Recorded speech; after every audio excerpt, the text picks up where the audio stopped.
Good morning from Manila and a warm welcome or evening greetings to those joining from different time zones.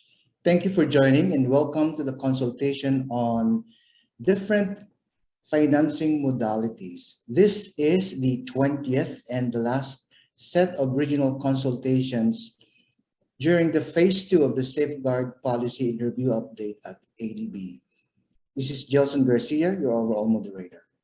This consultation is with the civil society organizations in East Asia, Pacific, and Southeast Asia. About 130 stakeholders from 24 countries registered in today's session. A special mention for countries represented here, including People's Republic of China, Japan, South Korea, and Mongolia from East Asia. We have Indonesia with the largest contingent, 41, Lao PDR, Philippines, Singapore, Thailand, Vietnam, and Cambodia from Southeast Asia. And we also have many participants from Fiji, Papua New Guinea, Tonga, Samoa, Solomon Islands, and Australia from the Pacific. We are also joined by other countries in South Asia, Central and West Asia, and North America. So this is a very important topic in the safeguards review process, as we will discuss the lessons learned in the application of safeguard requirements for different types of financing modalities for projects supported by ADB and partners. We will also discuss the proposed issues for consideration in the revised safeguards policy that deal with the sovereign and private sector lending and other financial services.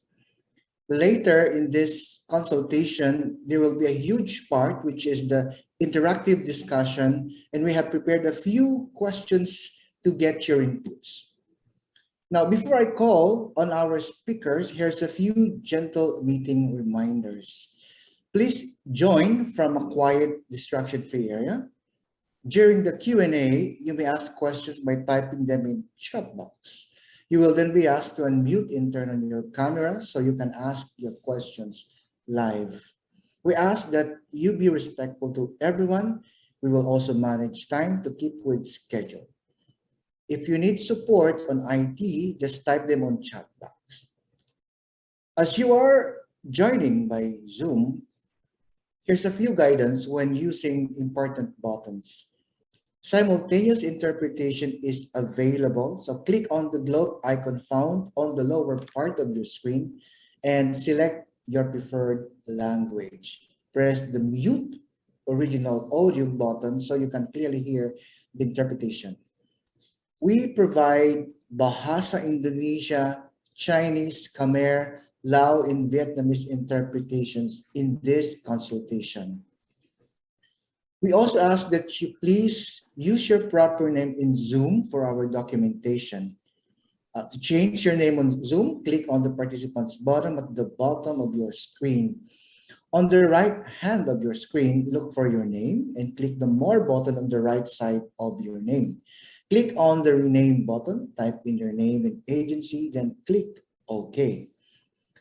If you wish to send a message or question or feedback, click the chat button. If you wish to comment or raise a question live in the language you prefer, click on the smile icon or reaction button and then click on raise hand. Now, to show your video, you can simply click on the video icon. We value diverse and informed feedback from a wide range of stakeholders. So let me restate the safeguards that ADB has put in place in order to have meaningful consultations. The review and update phase two consultations are your opportunities to express your views and opinions on ADB's environmental and social safeguards in the most meaningful and safest manner possible. All stakeholders are encouraged to articulate your inputs and concerns during this consultation. By joining, stakeholders are consenting to the video and audio recording and their subsequent release. ADB will prepare consultation summaries and disclose them publicly. This will ensure the accuracy and transparency of proceedings.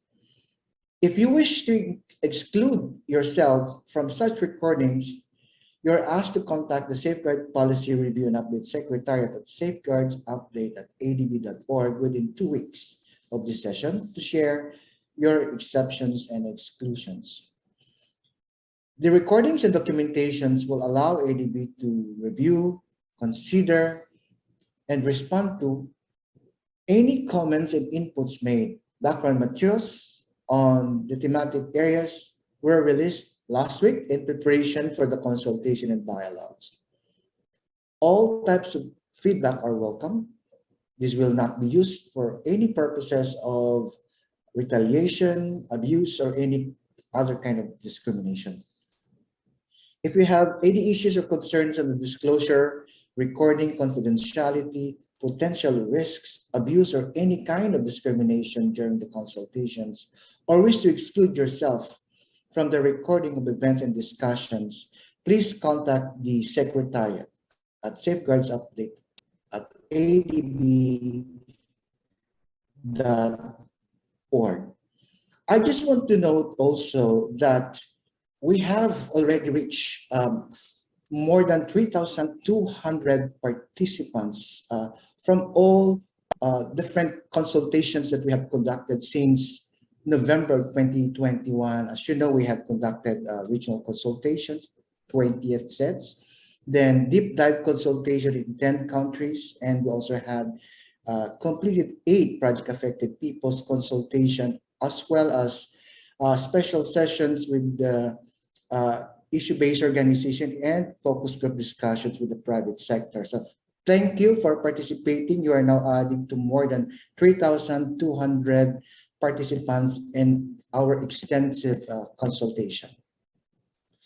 Now, in this consultation, we have 2 hours and a half hours. And here's how we plan to maximize our consultation time. Mr. Bruce Dunn, the Safeguards Division Director of the Sustainable Development and Climate Change Department of SDCC, will provide welcome remarks, an overview of Safeguards Policy Review and update what we have achieved so far in terms of the consultation processes and what's next. Then Ms. Zara Abbas, the Principal Environment Specialist, also from the SDCC, begins the session 1 with an overview and findings of the analytical study on safeguards in different financing modalities. To make sure that we immediately register your feedback, and before we move to another presentation, we will have the first moderated discussion that runs for 35 minutes. So we basically have 2 Q&A sessions. The first one is after Zara's presentation. After that, we'll pause for a 5-minute break. We will then continue with the presentation from Mr. Felix Oku, the Senior Social Development Specialist, to lead the session on the private sector operations with regards to financing modalities. We will then have the second moderated discussion with Duncan Long, who is the Senior Environmental Specialist.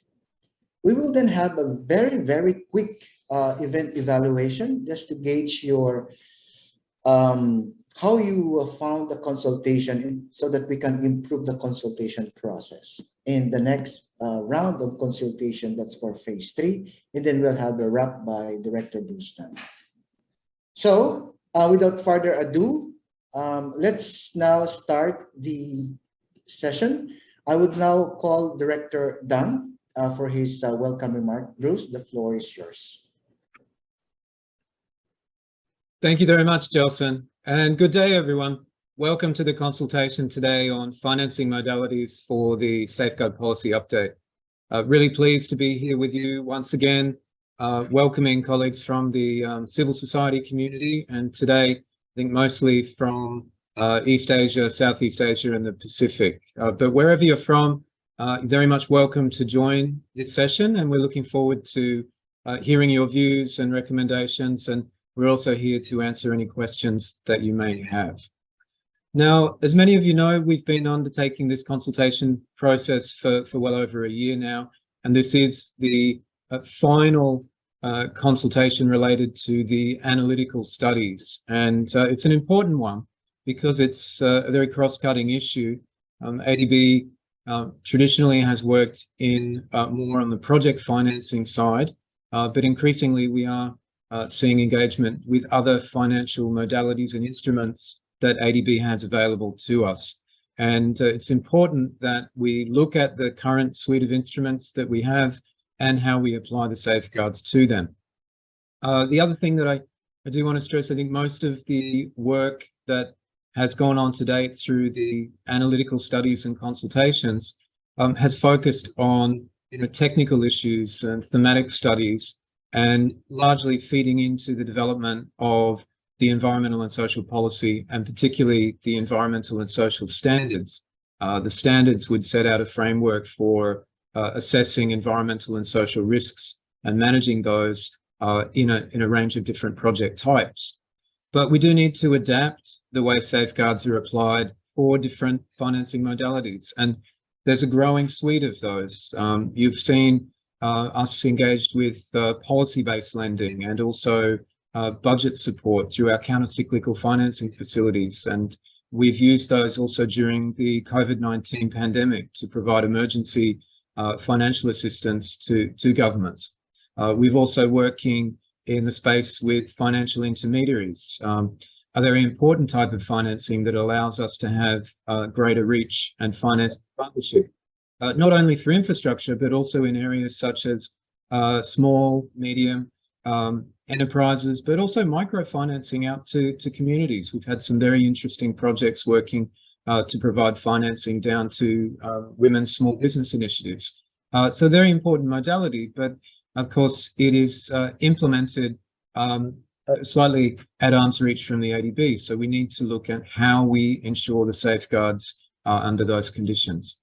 And of course, there's a range of other modalities which we will be presenting some information to you today on what are those modalities, how do we currently apply the safeguards to those. There are provisions in the current safeguard policy statement.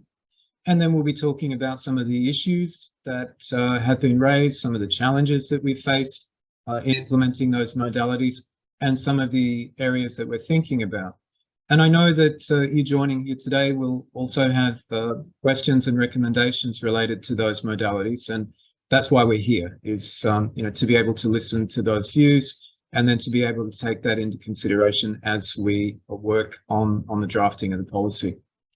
With that as background, though, let me go through a couple of brief slides. I'd like to just update you all on where we are now in the process of preparing the new safeguard policy for the ADB, and a little bit in terms of how that's going to be structured. For some of you that have joined recent consultations, you will have seen this, but I know not everyone joins all of these sessions, so I'll just provide a brief recap here. So what you see on this first slide is information about the approach and methodology. And you'll see that we've taken a four-phase approach. We started in August 2020. That was following the Independent Evaluation Department's review of the Safeguard Policy Statement, and of course, looking at their recommendation to modernise and update the policy. We started by preparing a background approach paper. Then we developed a stakeholder engagement plan. And what that did was really put stakeholder engagement very much at the centre of the process. We then moved forward with a whole series of analytical studies, as Gelson has mentioned earlier, 20 studies in total, and this area around financing modalities being the last important piece there. We had consultations on all of those studies, and we also have been undertaking country consultations over sort of the period last year and the beginning of this year. We've done consultations with governments and civil society in 10 of ADB's member countries across the region. Plus, we have done consultations with project-affected peoples in a range of countries and looking at a range of different projects. What we're now doing, though, is funneling that sort of rich basis of all the studies that we've undertaken, the internal consultations that we've had at ADB, and I'd say the very rich and diverse recommendations and questions and comments that we've received from the past consultations. And we're feeding that now into the drafting of the policy. We've been working on the first drafts of the environmental and social policy and also the environmental and social standards. And we're just starting work now looking at the financing modalities. So consultation again today, very important for feeding into that process. For the timetable, you'll see here, the current estimate is that we're aiming to have the first draft of the policy available publicly in the next couple of months. We have had some delay as we completed consultations. That was an extensive program and took a little bit longer than we expected. We're now having further internal consultations, but we're anticipating that we should be able to have the draft available before ADB's annual meeting. That would be around the end of April. We're looking to disclose that, hopefully, if everything's on track. We would then have a first discussion on the draft policy with ADB's board, what we call a working paper or W paper discussion with our board, which we're anticipating for July this year. Then we would spend the rest of this year going back out and doing more consultations. The draft will be up for comments, so you'll be able to submit in writing any comments and recommendations you have on the draft, but we'll also be organising further consultations. And we're expecting to update our website fairly soon with information about the proposals for that consultation program. The other point to highlight here is we're aiming to then move to a final approval step with ADB's board in 2024, hopefully in the first quarter of next year. But the policy would then have a period before effectiveness. During that period, we need to prepare an extensive set of guidance materials. We also need to do training for our own staff, skills development, as well as for our member countries and clients, and orientation sessions also for civil society and the interested public. So we're putting that program together, and that will be an important area that we're really focused on that before the policy can become effective in the beginning of 2024. A frequently asked question, though, is would the new policy apply to existing projects? And the answer to that is no. It will only apply to new projects after the effectivity date. The reason for that is all of the existing projects have already been approved. They've been developed based on the existing policy, and we have legal agreements in place. So the current policy, the SPS 2009, would continue to be in place, and then after the effectivity date, the new policy would then come into place. So that's the approach and methodology. And I'll now go to the next slide. And this just has a list here of the analytical studies completed to date. You'll see financing modalities is there at the bottom of that long list. What I wanted to highlight to you, though, any of you that have not been involved extensively before, we have all of these available on our website. The consultation materials are also available, and you can find brief summaries of those consultations also online. Next, I'd like to just give you a quick overview on what we're looking at in terms of the policy architecture. Some of you have seen this before. The architecture has several levels to it. It starts firstly at the top with a strategic policy vision statement. This is where we articulate how the environmental and social policy will support key global agendas such as the Sustainable Development Goals and the Paris Agreement on climate change, amongst others, and how it will support ADB in delivering our Strategy 2030. That's ADB's long-term strategy. Then you'll see down at the second level, and this is, I think, the most important level here, the policies and standards. We'll have the environmental and social policy that sets out the overall policy objectives, and also we'll have clear information about ADB's responsibilities, including our role in screening projects, in undertaking due diligence, and in monitoring and supervision. These are mandatory requirements for the ADB. We will also have a set of environmental and social standards. We're looking at a set of up to 10 standards at this stage, starting with environmental and social assessment and then cascading through a range of different thematic topics that will apply to projects that would trigger the different standards. And then right in the middle there, you will see requirements for different financing modalities. And that, of course, is linked to the policy and is linked to the standards, but we'll have specific provisions for how the safeguards will need to be implemented for the various different modalities, policy-based lending or financial intermediaries, for example. So that will be covered in that special requirements. It will be an annex to the policy. Then you come down to the third level. We have ADB's operations manual and staff instructions. That sets out the required procedural arrangements for the ADB. Plus, we're looking to have some additional requirements for environmental and social management systems for our clients. And then lastly, green at the bottom, you'll see we're planning to invest in the development of a whole series of guidance materials. Each one of the standards would have a guidance note. We're also looking at having guidance materials for the different financing modalities. Plus, there'll be a range of capacity building materials and tools to support our borrowers and clients. So that's the structure of the policy. And I wanted to give you that overview to help you understand how this all fits together. And today, for this consultation, we'll be very much focused on that requirements for different financing modalities and what the past experiences have been and what we're thinking of for the future. So we won't necessarily be delving into all of the details of specific environmental and social standards. We'll be focusing more on the financing modalities. So with that, I'll finish this introduction and I'll pass to my colleagues for the next session, but we'll be looking forward to discussing with you later. So thank you again for joining. Thank you, Bruce.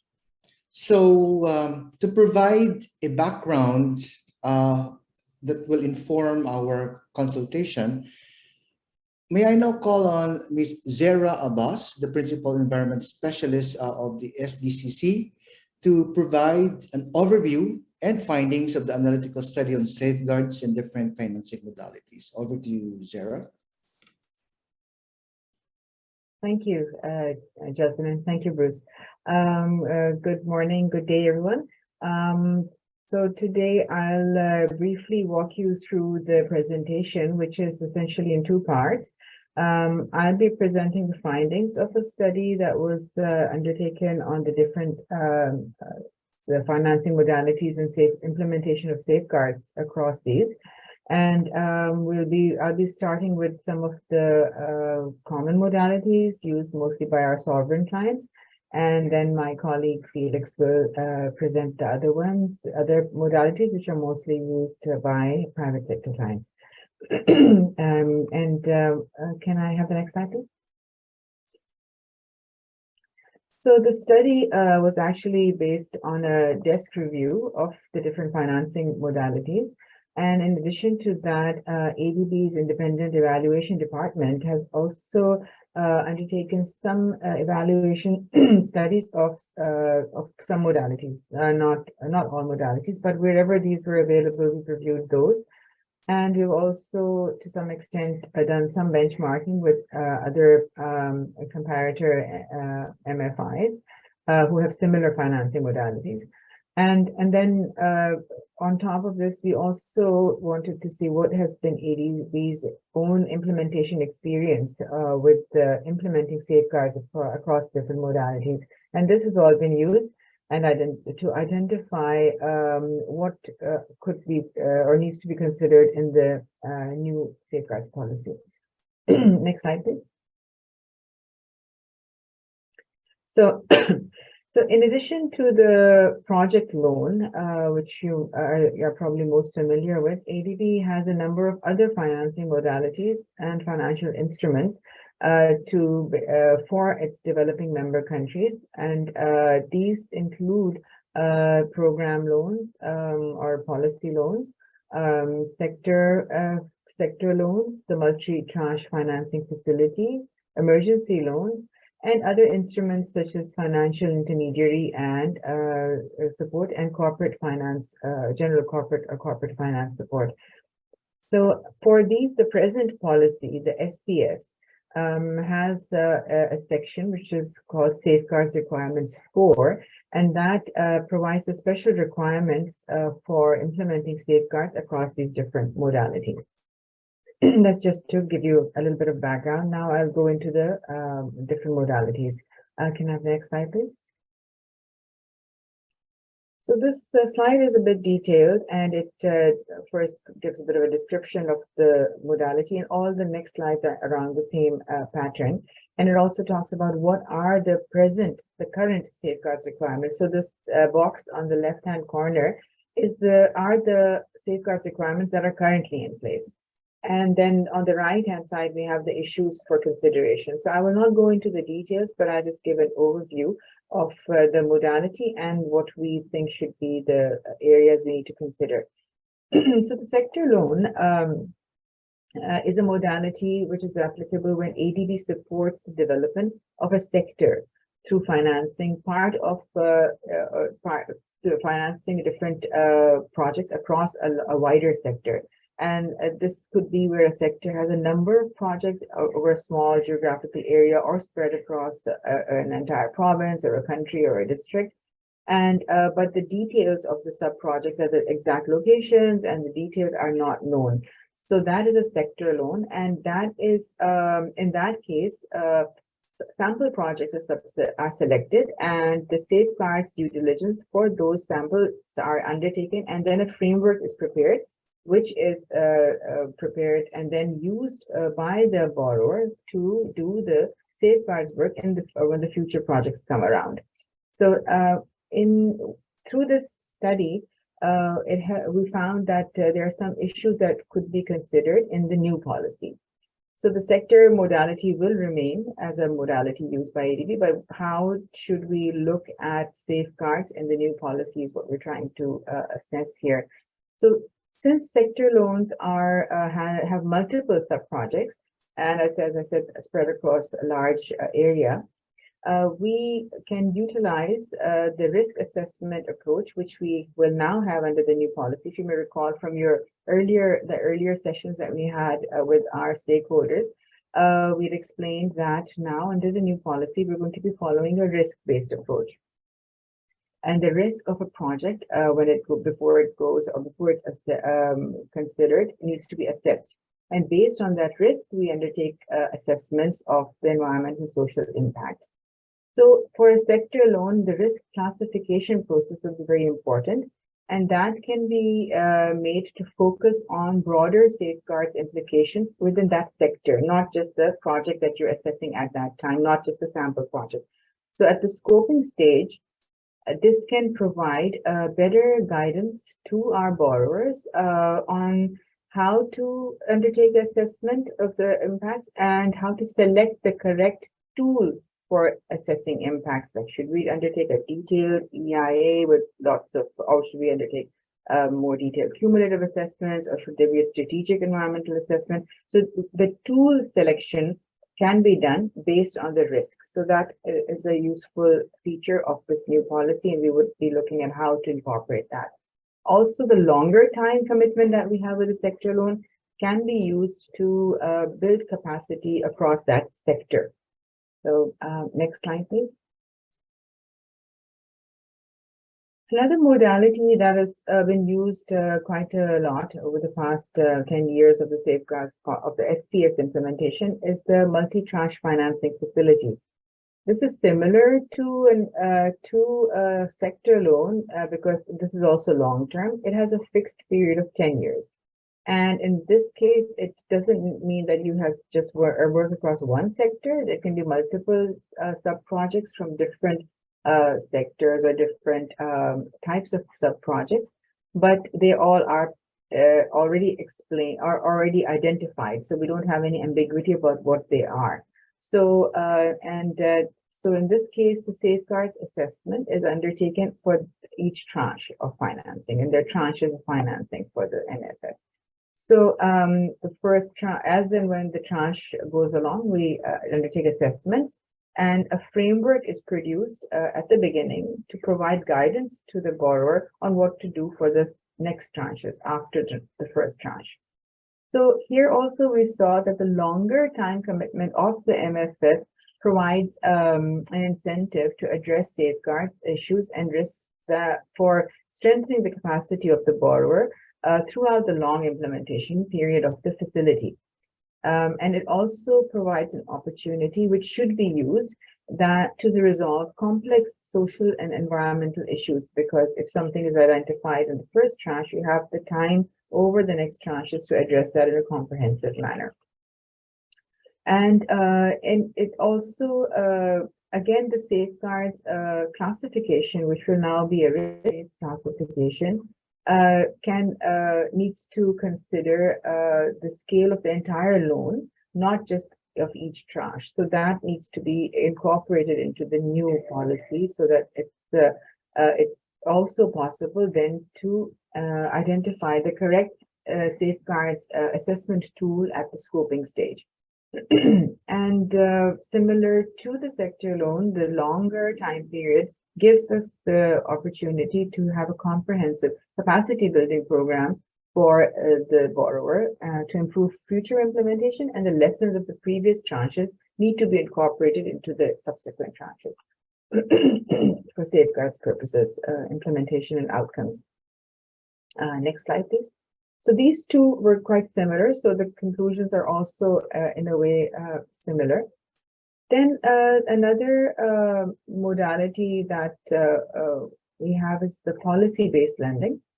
The policy-based lending, or the PBL, is it's a form of sovereign budget support, and this can also be like a sovereign guarantee which supports policy reforms or development expenditure programs of a DMC, of a developing member country, and it can also be used to provide balance of payment assistance, or what's known as counter-cyclical fiscal support.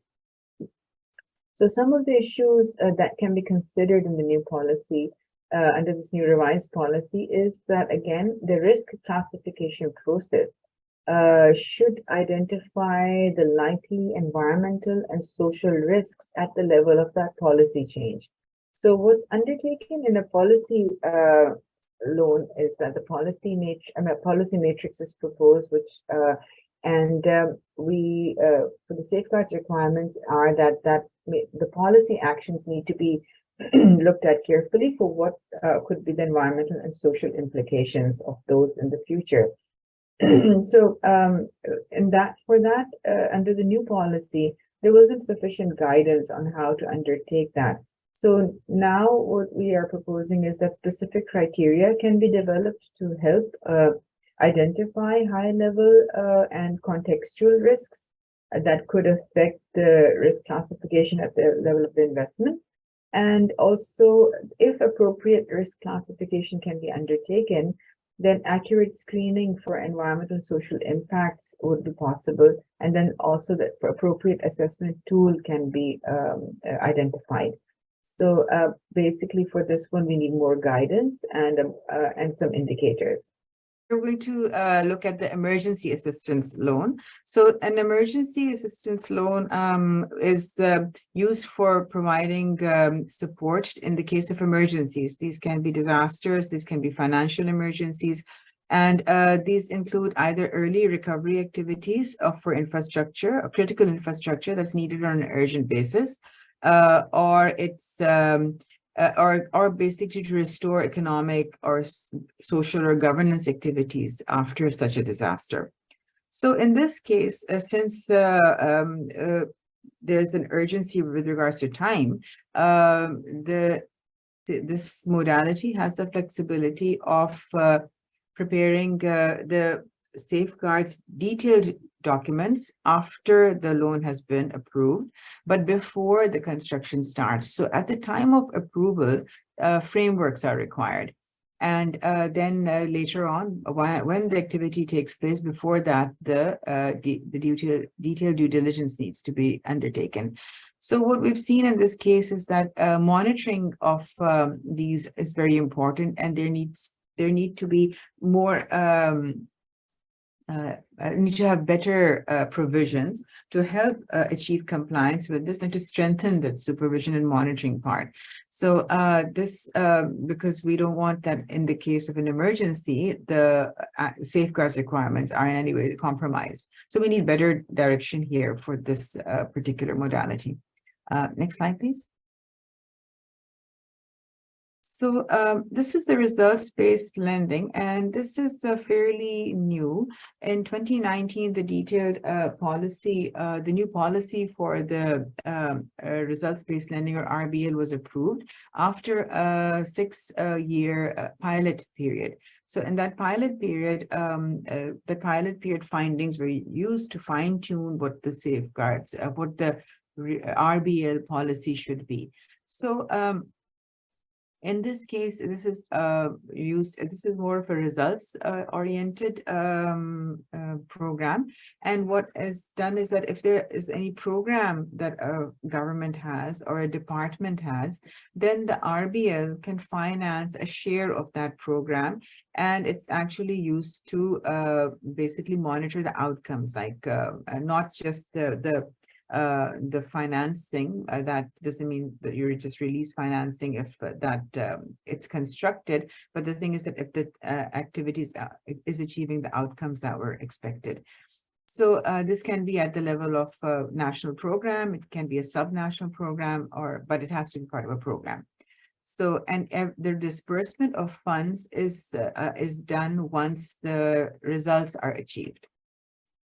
So So when the results-based financing policy was introduced after the pilot period, it already had some learning there, which was used to fine-tune it. And so first, what we do is, like in this case, first of all, the national systems are used for implementing this, the results-based lending. So the first step there is to undertake an assessment of what are the national systems which will be used. Are there any gaps with ADB systems? And if there are gaps, gaps need to be filled. And those gaps are then, that is then put in the form of either an action plan for that program, or it is also can be linked to disbursement, so that unless that activity is achieved, then the funds won't be released unless that happens. So these are the two things that can be done. But the step there is to undertake an assessment of the national systems and identify the gaps. So what the policy has is that it has now factored in certain risks that can be at the level of that particular program, or that are associated with the institution, or other contextual risks. So those are also factored in now, and also to see what is the capacity and the commitment of the borrower. So what we've seen in this past couple of years, when the pilot was implemented, and recently also, is that the readiness of our developing member countries for the results-based lending is still low, and a lot of support is still needed in terms of training on how this modality actually works, and also in preparing or in undertaking that safeguard systems assessment, that basically gap analysis. So more training and capacity building is needed there. And also there's a need for strengthening the monitoring, so that it's because it's a different type of monitoring, so that also requires some capacity building. So next slide, please.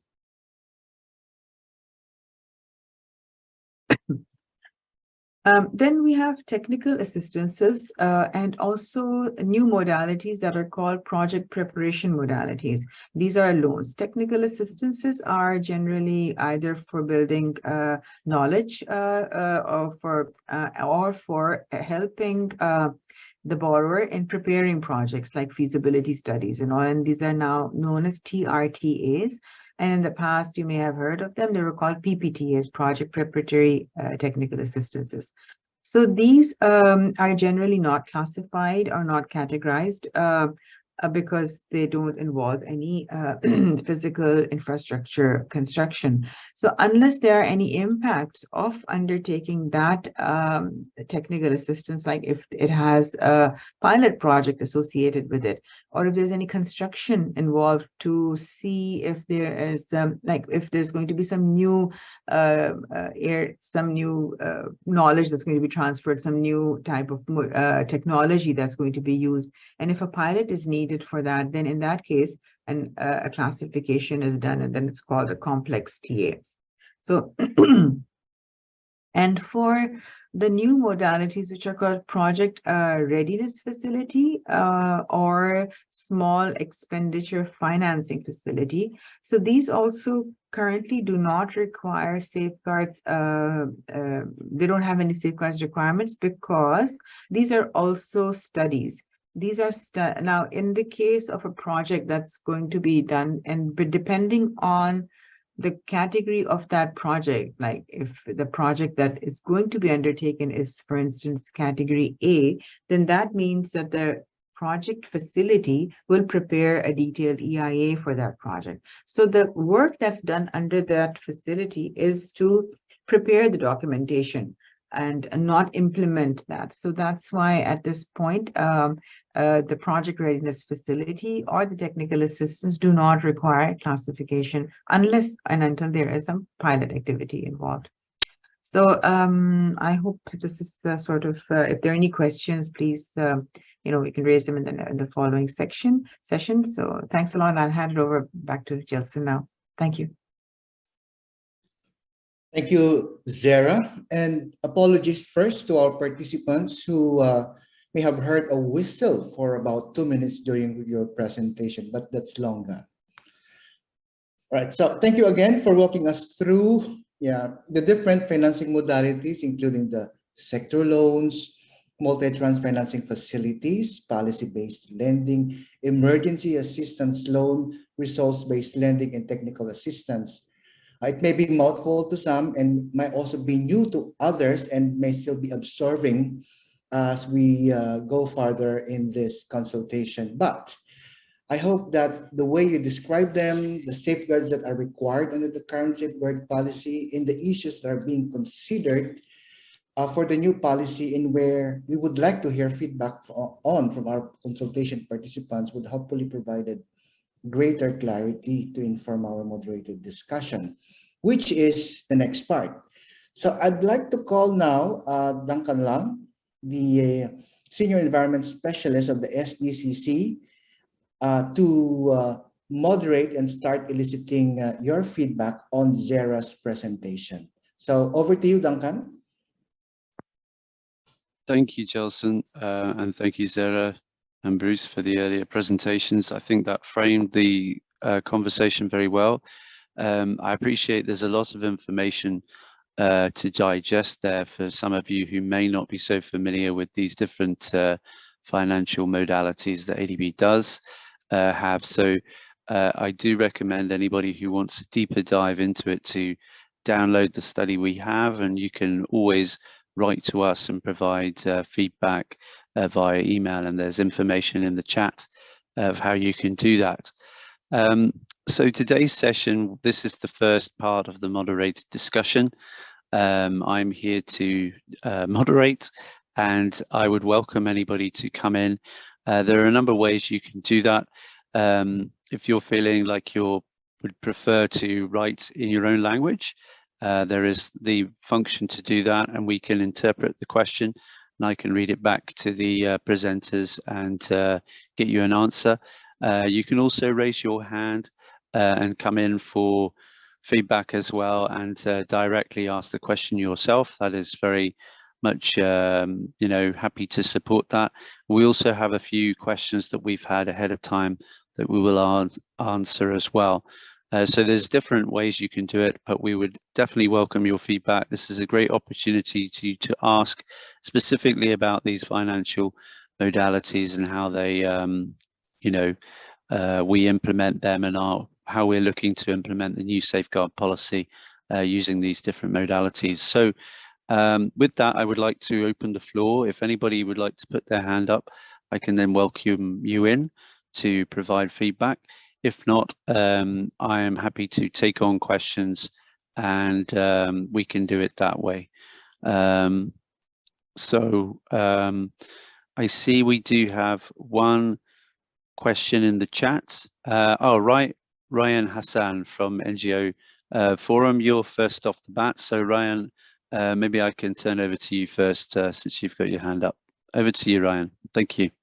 Thank you so much. Can you hear me? All right, great. So first of all, thank you, Zara, for the presentation, and the opening remarks from Bruce also set the scene pretty well. Well, it is encouraging to see a few key issues being considered to fall under the new safeguards. If it comes out that way, that would be really great, especially emergency assistance loans. That's something we at NGO Forum on ADB have been talking about for a long time. We've also looked at, heard Zahra speak on policy loans, and that having its own framework in the new SPS is also encouraging to listen to. A little bit more detail would have been great on the financial intermediaries and the multi-tranche facility loans, and how do you potentially plan to screen? While the statement was pretty general, no? You have these long sectoral look of the loans in the sector and do the screening of the borrower, but we would like to hear a little bit more detail. So my specific question is basically from the perspective of what happens when things go wrong, and how do we find out when we are trying to track these different forms of loans. So there has been a real dearth of information disclosure in the public domain when it comes to financial intermediary lending at the ADB, environmental social risk assessment, multi-tranche facilities, and there has been very little really on emergency assistance loans available on the ADB's public domain of information sharing.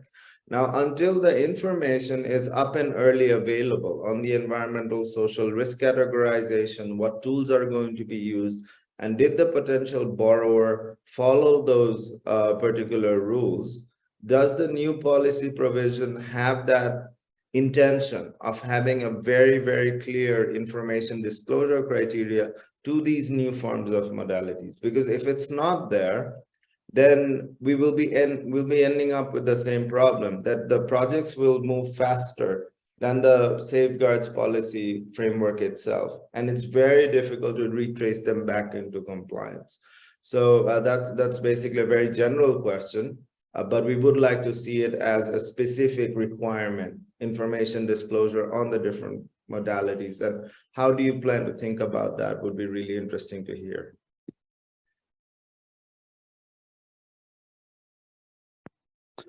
Thank you, Ryan. That was a good framing question to kick things off. Appreciate that, and I think you raised some very good points there.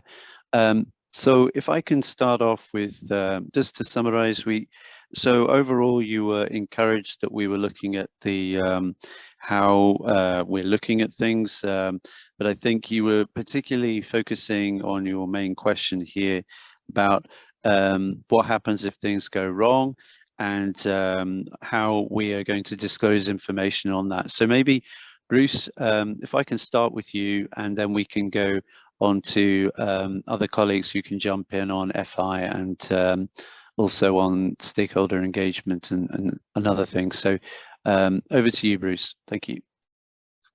Great. Thank you very much, Duncan. And thank you, Ryan.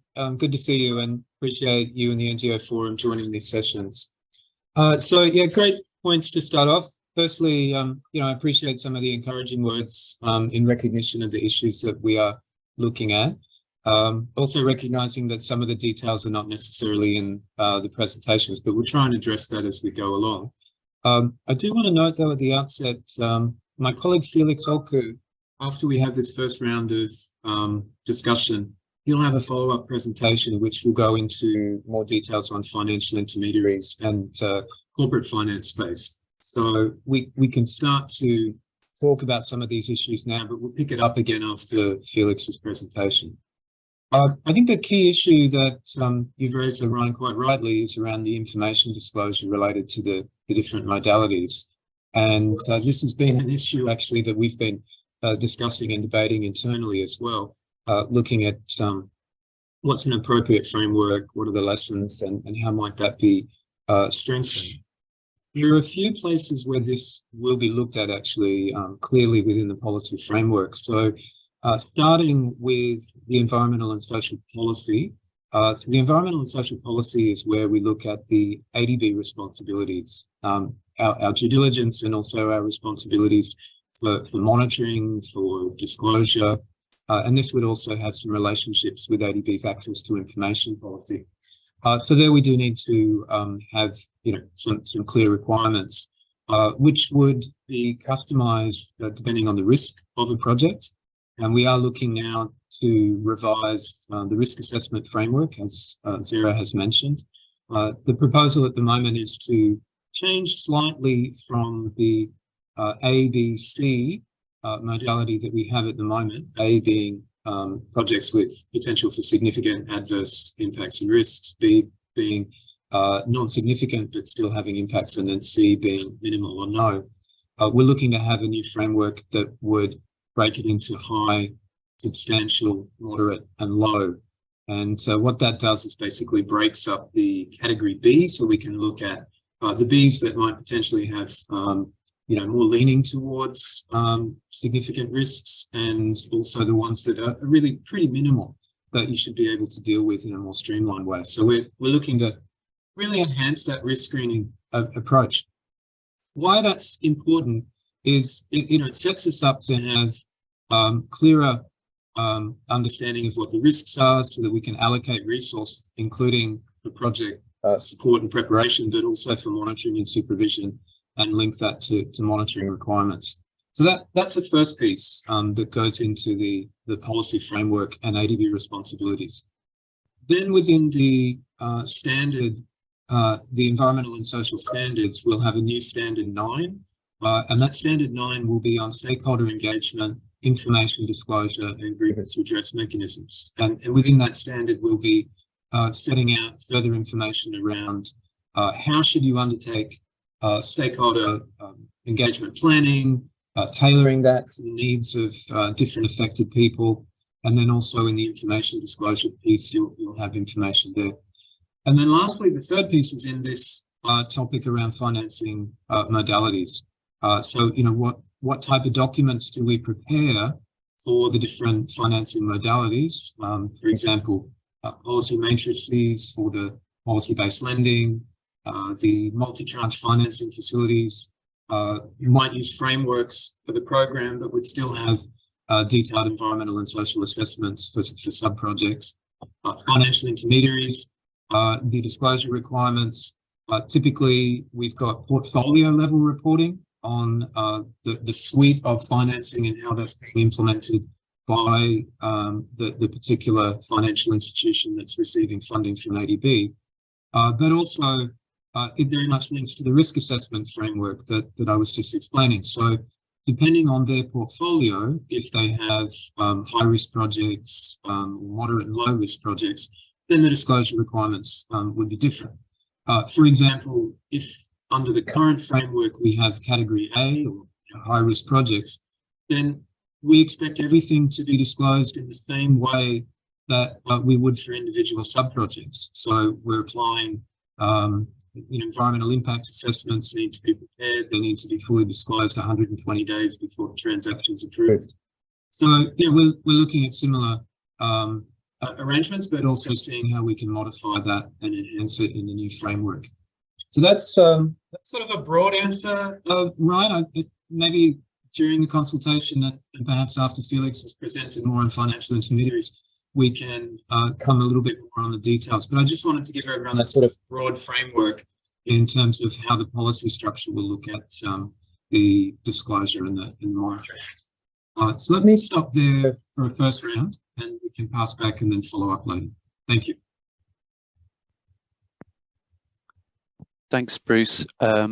Yeah, I think in the essence of time, it would be we can once Felix has done his presentation, then Ryan, if you have any further questions, that would be a really good opportunity to go in for a second round. Great, thanks for the thumbs up. Okay, so we have a second question in the chats from Mary Rosellis. And I think, Mary, if you're okay, we can also wrap this up in the question that you also provided ahead of the session. So your question is, since for project success, affected groups' involvement should enter the ADB process as early as possible. At what point in the listing of criteria can community-based NGOs or local associations enter in, and how will they know the option is open? And you also asked the broader question earlier on about what mechanisms allow direct allocation of ADB funds to the NGOs or civil society organizations actually carrying out projects with community groups. So Bruce, I think this one's really for you. And Mary, feel free to, I think if Bruce can give you some first feedback, then if you've got any further questions, feel free to follow up. Over to you, Bruce. Great, thank you very much. And very nice to see you again, Dr. Rosellis. Always a pleasure for you to join these consultations. So I'll start firstly with the comment, really about how do community-based organizations, local civil society, how do they know about a project and how do they engage early on in the process? We see this as being really important. And of course, local civil society can be a great source of information about a project and how it might influence the community. And also, of course, with the relationships that you have with project-affected people, sometimes supporting them, sometimes representing them. We see it being a really important dynamic to be able to engage. The way we'd be looking at this is through the standard on stakeholder engagement. And what we're intending to do there is to make sure that all projects develop an appropriate stakeholder engagement plan. This is done now for some projects, but it's not a clear and specific mandatory requirement in the existing policy. So we're looking to have that be a requirement. To do that well, you need to do stakeholder mapping, which is the community themselves and people that might be affected, but also the wider group of stakeholders, including civil society. So you need to identify, then develop a stakeholder engagement process, consultation plan, communications plan that would be tailored to the needs of those groups, and also customized, of course, based on the risk of the project. So, a very significant project with high impacts, obviously you need to have a very significant and long-term stakeholder engagement process. Other projects might be more targeted. The other aspect for that is to make sure it begins early in the process. So that specific language we're looking at in the stakeholder engagement plan, and also that you've got some customization or tailoring in the process for vulnerable groups. And that's another area that we've identified based on the stakeholder consultations and our own analytical studies. You need to give more focus on gender issues, on people with disability, for children and youth. So depending on what the project is, of course, you need to target different specific groups. So that's the framework that we're looking at. And then perhaps I'll pause and see if you've got any follow-up questions, but then I can come to your other question is about CSO engagement and financing. Oh, sorry, are you asking me something on that? Well, just checking if I've responded to the heart of the question, if you've got any further, otherwise I'll go on to the second question you had. No, I think because my first question was really related to Ryan, and I think you answered that really quite thoroughly. Thank you. Yeah, so the second on financing is very important. Great. Okay, thank you very much, Mary. So yeah, the second part you're asking about how can civil society organizations access financing directly from the ADB?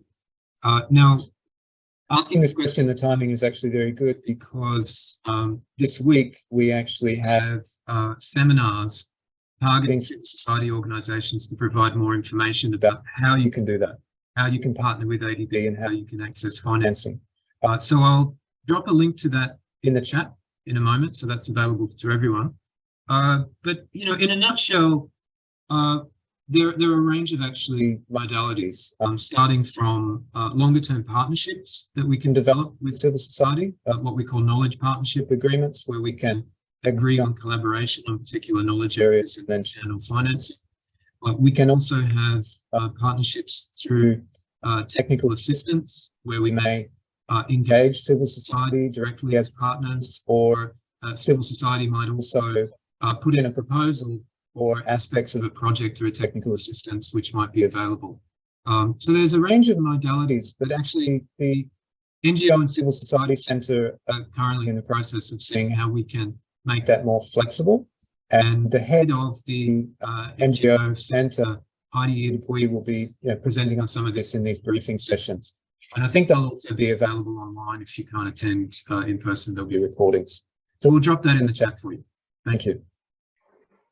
Okay, so can I just follow up, that 2 points. That one, maybe I didn't get it all in all this description, but that the funds that go to NGOs to be able to say, to talk to communities about this is what's going to happen to you, what do you think, etc. Of course, it requires money, and it cannot be money that comes from the project, which is controlled by the one who is doing the project. Not, let's say, if it's allocated to a local government and the local government is the problem that won't listen to NGOs, etc.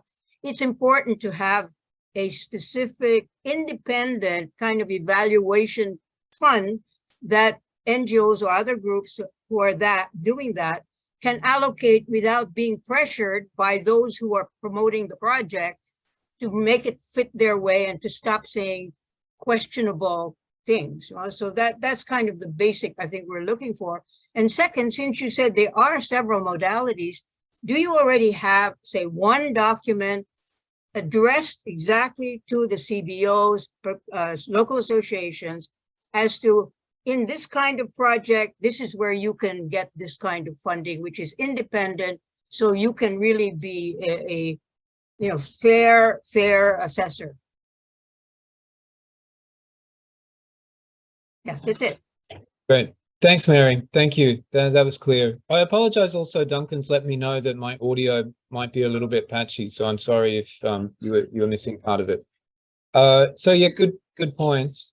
Firstly, on your last question, so we do have some documentation that's available on our website, but I think it's not as extensive in terms of the access that you're proposing here. It's a good suggestion, and I think it's something that the NGO Centre is looking to see how we can have more flexibility in the way that civil society organisations can access ADB financing.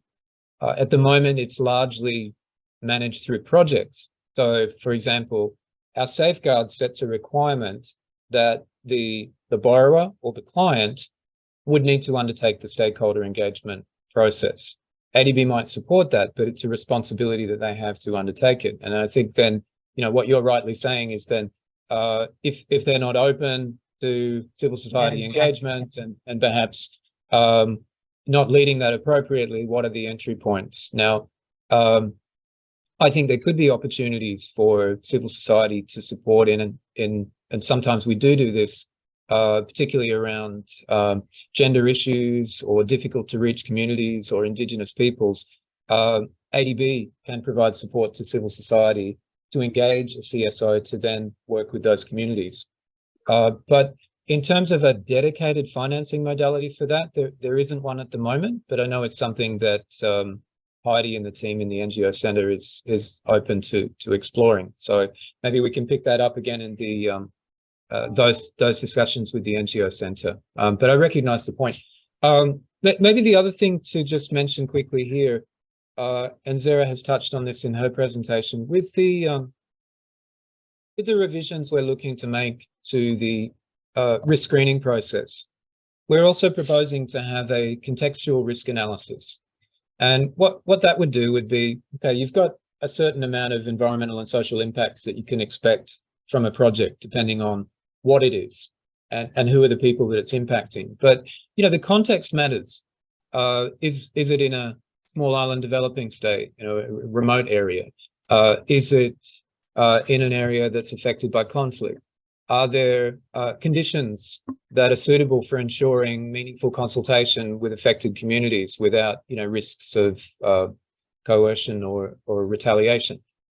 These context factors are something that ADB wants to look at more, and it would then influence maybe our due diligence if we see the need to do additional things in some way. So it's a piece that we're looking to have as part of the environmental and social policy, and then develop a framework for applying that under the new policy. Thank you. Thank you. Thank you very much for that, Bruce. Another good answer there. Maybe also just to say to Mary, in my experience, I've actually worked on a project in one country where we did have civil society monitoring construction activity, actually. That was in Armenia.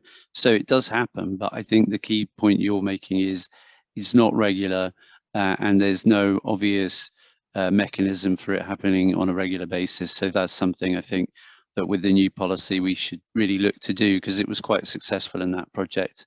It had community buy-in for the project as well, and I thought that was a very good thing. So that's the type of thing I think we should be scaling up. Thank you. Thank you. Okay, so in the chat we now have some further questions. If I can now I will turn to the question from Isna Marifa.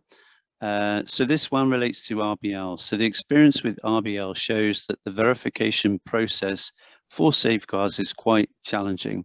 How will the ADB structure timing of capacity building with the new safeguard policy, especially since the new ESS is more complex, i.e. we have 10 new ESSs compared to the 2009 SPS. So this is really about capacity building to ensure that we can actually implement the policy, and the experience, as said, from RBL shows that that is really important. So perhaps if I can turn to Zara on that one initially.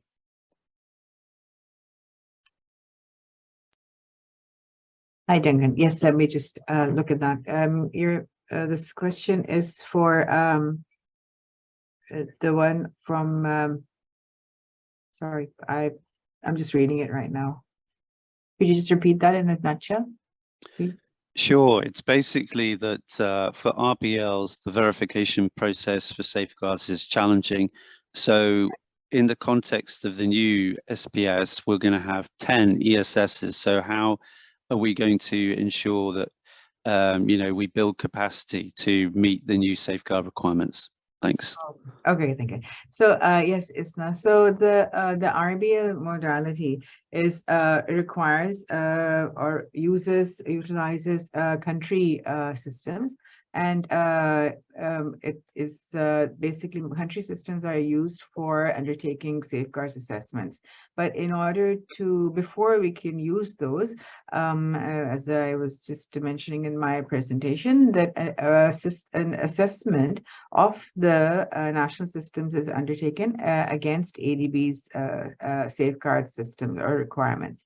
So when that assessment is undertaken, then the gaps are identified. So now under the new policy, then those aspects will be studied, which are likely to be those you can say standards would be compared against the national policy, which are likely to be used for in this case. So gaps would then be identified, and then that would be the starting point. But the capacity building would be needed in how to undertake the assessment, how to identify those gaps. I'll also hand it over to my colleague Madhu, who's worked more on this, and she can probably give a more detailed answer if Madhu is there. Thank you, Zara. One of the requirement, as Zara mentioned in her presentation, is we have to, ADB has to conduct a due diligence and prepare something called a program safeguard system assessment. So as Zara explained, the program safeguard system assessment actually identifies the gaps of the national systems, and that is actually ADB's due diligence. So ADB would conduct a due diligence, keeping the different standards, when we have the new policy, considering the different standards. I think your question that relates to capacity building is that end of the day, this program safeguard system assessment, whatever due diligence ADB does, it also has to be also agreed with the client and also done in collaboration. It's just not an ADB driven process. So at that stage, what happens is, capacity building through understanding each other, how it is done, different assessments, how these assessments will be conducted. And also as part of the policy, there also will be a rollout of, how these different standards will apply when it comes to RBL. So I would say it would be first stage rollout of the policy, awareness building, and then working in different projects and learning how we will apply. Now, if you really look at the RBL policy, it's just, if you look at the current policy, the SPS principles apply, not the procedures. But in case of these standards, we will have these overall objectives in the different standards, which will apply to the RBL. Now, there might be some requirements also inbuilt in the policy. As you know, every policy would have some sort of requirement for due diligence. So in terms of phasing out, what we will do next, what kind of capacity building will happen after the risk classification, what kind of capacity building happen during the process of RBL implementation, there are also opportunities for that. And actually, if you really look at the existing RBLs, each and every RBL also has components of capacity building for the current policy. So I assume a similar trend would also be followed in the upcoming RBLs, which will apply the revised SPS. Yeah, over to you, Duncan, unless there are other clarifications needed. Thanks very much, Madhu. I think that's very helpful. So we've got a couple of questions in the chat, but perhaps Marjorie, since you've put your hand up, I think maybe we can go over to you first. So Marjorie Pamintuan from Recourse. So Marjorie, do you want to jump in now, and then we can do the other questions on the chat after that? Over to you. Thank you so much, Duncan, and thank you so much for the inputs up until now. I know that there will be a dedicated session for the private sector operations where the FIs will be discussed, but I could not keep away from this question right now on the disclosure requirements, particularly the new information shared earlier on the revision of the risk categorization, and also the new requirement on the stakeholder engagement plans, which I think is very welcome. No, but I think we need clarity here if these new risk categorization and new requirements on the stakeholder engagement plan will be applicable to all financial intermediaries, and will the risk categorization will it be applicable to all financial intermediaries, and will the stakeholder requirements also be applicable to all of the risk categories for all of the financial intermediaries, even if they are classified as low risk? And I just want to emphasize the importance of the stakeholder engagement plans, because I think they are important for transparency and accountability, not only for respecting and protecting the rights of those who would be affected, but also in the process of avoiding miscategorization of the risks of these projects.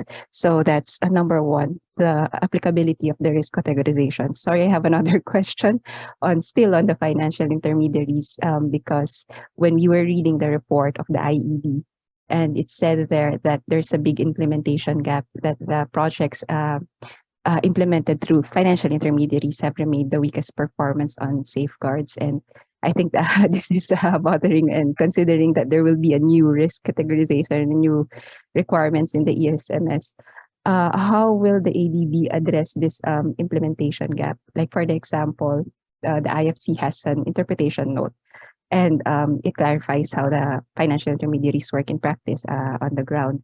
But still, the IFC has still some mistakes committed in the past, where it failed to ensure that its FI client has included the performance standards in the sub-projects of the FI. So perhaps a little bit clarity on those two questions. Thank you so much. Thank you, Marjorie. Well, you'll hear a little bit more later on, but I think we can tackle your questions now. So perhaps I can turn to Felix for the first one, and then maybe Mark might like to jump in for the second part, if that works. So Felix, do you want to jump in? Yeah, Marjorie, thank you. There'll be a bit more that I'll present on FI, the approach, some of the current challenges that we're having. And I think you already hit the nail on the head there with some of the issues that we're having. But let me go straight to your first point that has to do with the categorization. So you may very well be, I mean, because I think I've come across you one or twice in a lot of some of these consultations, that we've got two main categories for FIs with ADB. We've got the FI category, and then we go FI, which is treated as C. That's quite uniquely different from some of our comparators. You've mentioned the IFC interpretative note, and it will show in my presentation some benchmark work that we've done just to gauge where we are, and then also aim to harmonize and standardize our approaches with our sister institutions. So the two categories that we have, the FI treated as C is quite similar to category C based project, but FI with FI is assumed that it can take sub-projects that are category A or B. Most of our portfolio, it will come up in my presentation, within the FI category is clustered within category B. What we're looking to do is unpack some of these categories so we can, be able to determine a lot of the sub-projects or sub-loans that fall under the financial intermediation financing instrumentation application. So that's we're going to apply. And just to answer your question straight, whatever approach that is being presented in the SPS update in terms of categorization will apply to the FIs as well, just to be clear on that. The second one also has to do with implementation challenges that you mentioned. And it was interesting, you mentioned that IFC, with even its interpretation note, has still got issues, right? So one of the lessons we've learned is that regardless of systems and procedures that you may have, you can have the great systems and procedures. ADB is also aiming to come out with a robust interpretation, not something that's similar that would underpin the FI financing intermediation work, right? But I think our due diligence should aim to assess more on the organization's capacity and commitment to implement those systems and procedures. That's one of the lessons we've learned, and we'll go forward in that. But I'll touch more when I come into my presentation, but hopefully this addresses some of your questions, Marjorie. Yes, they do. But maybe perhaps during your presentation later, I'll have more follow-up questions. Thank you so much, Felix. Excellent. Thank you, Marjorie, and thanks, Felix. I think if there is anything on this, we can cover it after your presentation, as Marjorie has said there as well. Right, so we've just got a couple more questions, then we might have to wrap it up for this session. I can see Jelson's come up, so he's kind of telling me we better hurry up. So I've got a question here from Rhoda Delang, which is relating to how safeguard policy compliance and grievance mechanisms, how are NGOs to be involved in the safeguard policy compliance of borrowers and clients? We would like to see in the policy the participation of NGOs and the borrower clients in the formulation and adaptation of safeguard policy. We would like to see in the policy categorical reference to the UN Declaration on Rights of Indigenous People, that projects to be implemented in IP lands must be aligned with the declaration. So I think this one is for you. And Madhu, there's another one as well, which is from Rati Wadiyaningsi, to do with the standard guidance on FPIC. So perhaps you can tackle both of those ones together in the essence of time. So Madhu, over to you. In terms of, I think the first FPIC, right? Let me go to the FPIC first. In terms of FPIC, you basically said whether we would have guidance or not. The policy, as you know, Standard 9, Standard 7 for Indigenous peoples would actually adopt the concept of free, prior, informed consent, which is also aligned with what the other MFIs have adopted. We will have guidance notes on that, but there, as you know, there also will be more detailed guidance on how to conduct it. And as you know, taking consent is a matter of a very detailed stakeholder consultation process, as well as taking consent in some form. But there cannot be like a cookie cutter approach, because consent in different IP communities can be very different. Some can have a very formal system, some might have a very traditional system of consent. So basically there would be guidance on very broad level that these are the things that need to be done. There would be also maybe examples that we also have, like Philippines has a very good law and how it is implemented, and maybe how so drawing experiences from those projects where we already have FPIC, as well as good practices within the region. So that would definitely guide us in how we should actually get FPIC. And in the long run, it's a lot of work. We will definitely have some form of guidance on, how we do FPIC and IDB projects.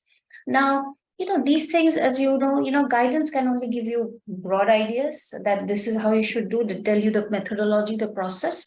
But once one starts implementing in projects, that's where you have this, on-the-job experience on that in this context, in this region, if you have a project under this sector, this is the level of details you need, this is the effort you need, and this is how you can get consent. So it's both a matter of theory and practice. So we are adopting it. So it's also a process of learning for us. I would just try to mention that, but definitely there would be guidance. And we will also refer to any other guidance material that is available and other institutions have adopted, so that we are also harmonized in terms of how we actually implement the process. Now, like for the declaration on the UN IRDP declaration, it's actually the most comprehensive international instrument on the rights of indigenous peoples, and many Asia Pacific countries are in favor of it. But as you know, these declarations are non-binding. ADB recognizes that our current policy also says that that the rights of the indigenous people to direct the course of their own development. So that's the key thing that we definitely recognize. And that's why if you see in the ESS 7, we have elaborated process, how this policy will apply, how stakeholder engagement process will apply, what kind of assessments will be taken. So to ensure that any risk and impact that is there is actually mitigated, as well as any benefits that are distributed are culturally sensitive. And similarly for grievance mechanisms, I think when we were doing the consultations early on, there was also that you all also mentioned that during the consultation that the local system should be considered, during formulation of the grievance mechanism. So I think that is also is being referred in the policy very clearly. I think I'll stop there unless there is any other question. Thanks. Thank you, Madhu. So in the essence of time, I know we have one further question, but I think if it's okay, we'll take that in the next session. It's relevant for both sovereign and non-sovereign, so it's no problem. We can tackle that one next. So Gelson, if I can turn over to you, and then we can progress with the next presentation. Thanks very much, everybody. Thanks, Duncan, and to our participants. Yes, definitely. I know that there are more questions coming in, so we'll save those for the second round of Q&A. But again, thank you for your very good questions, and the comments are very well structured. But for now, let's have a 5-minute break. It's time for your tea or your another coffee, or maybe a glass of water. Then when we will return, we will hear another presentation, this time on safeguards and different financing modalities for private sector operations of the ADB, which Felix will present. So see you in 5 minutes. So yeah, thanks.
Welcome back.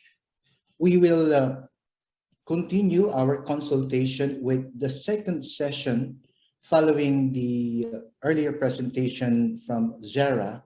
This time, we will focus on the private sector operations with attention to the different financing modalities in the private sector operations, the safeguards required, as well as the issues for consideration in the review and revision of the safeguard policy. So Felix Oku, the Senior Social Development Specialist, will lead the presentation. So over to you, Felix. Thank you very much, Gelson. Can I confirm you can hear me loud and clear, Gelson? Loud and clear. Excellent. Okay. So I welcome all of you to this second part of the presentation, and my thanks to Zara for the earlier presentation, which focused on a couple of the financing modalities that's used by ADB. Must state that although this session is titled Private Sector Operations, I'll be focusing on 3 financing modalities, 2 of which is predominantly used by the private sector, I should say 3. And then the other one, which is financial intermediaries, has already generated quite a few interest. Is used by both the private sector operations and then the sovereign arm of the bank's business. So next slide, please. So the SPS has been effective over a decade ago. Within that decade, the private sector arm of the bank's business has evolved and has deployed very innovative financing mechanisms and instruments in its transactions. This goes far beyond what I would say the traditional project finance financing modality that has been used for typical infrastructure and business operations. Also, that has been deployed in many PPP or public-private partnership-based projects. And the private sector operations has deployed the FI financing instrument in many of its business for both banks, non-banks, also private equity funds, and have participated very actively, ADB as a whole, in the market for bonds, issuance, trade finance as well, and even IPOs. Over the years, clients and borrowers of ADB in the private sector operations have also come to recognize and appreciate the value addition that preparing some of these safeguard instruments has brought to their business. So in the past, where preparation of this safeguard instrument and implementing them had been seen as potential barriers to doing business, they've now been taken on board. And a lot of private sector transactions, more than 80, have embarked on some of these due diligences with preparation of several safeguard instruments, from environmental social management systems to several action plans throughout the course of projects. Next slide, please. So I'll be focusing on the 3 main financing instruments that I've talked, and we begin with project finance.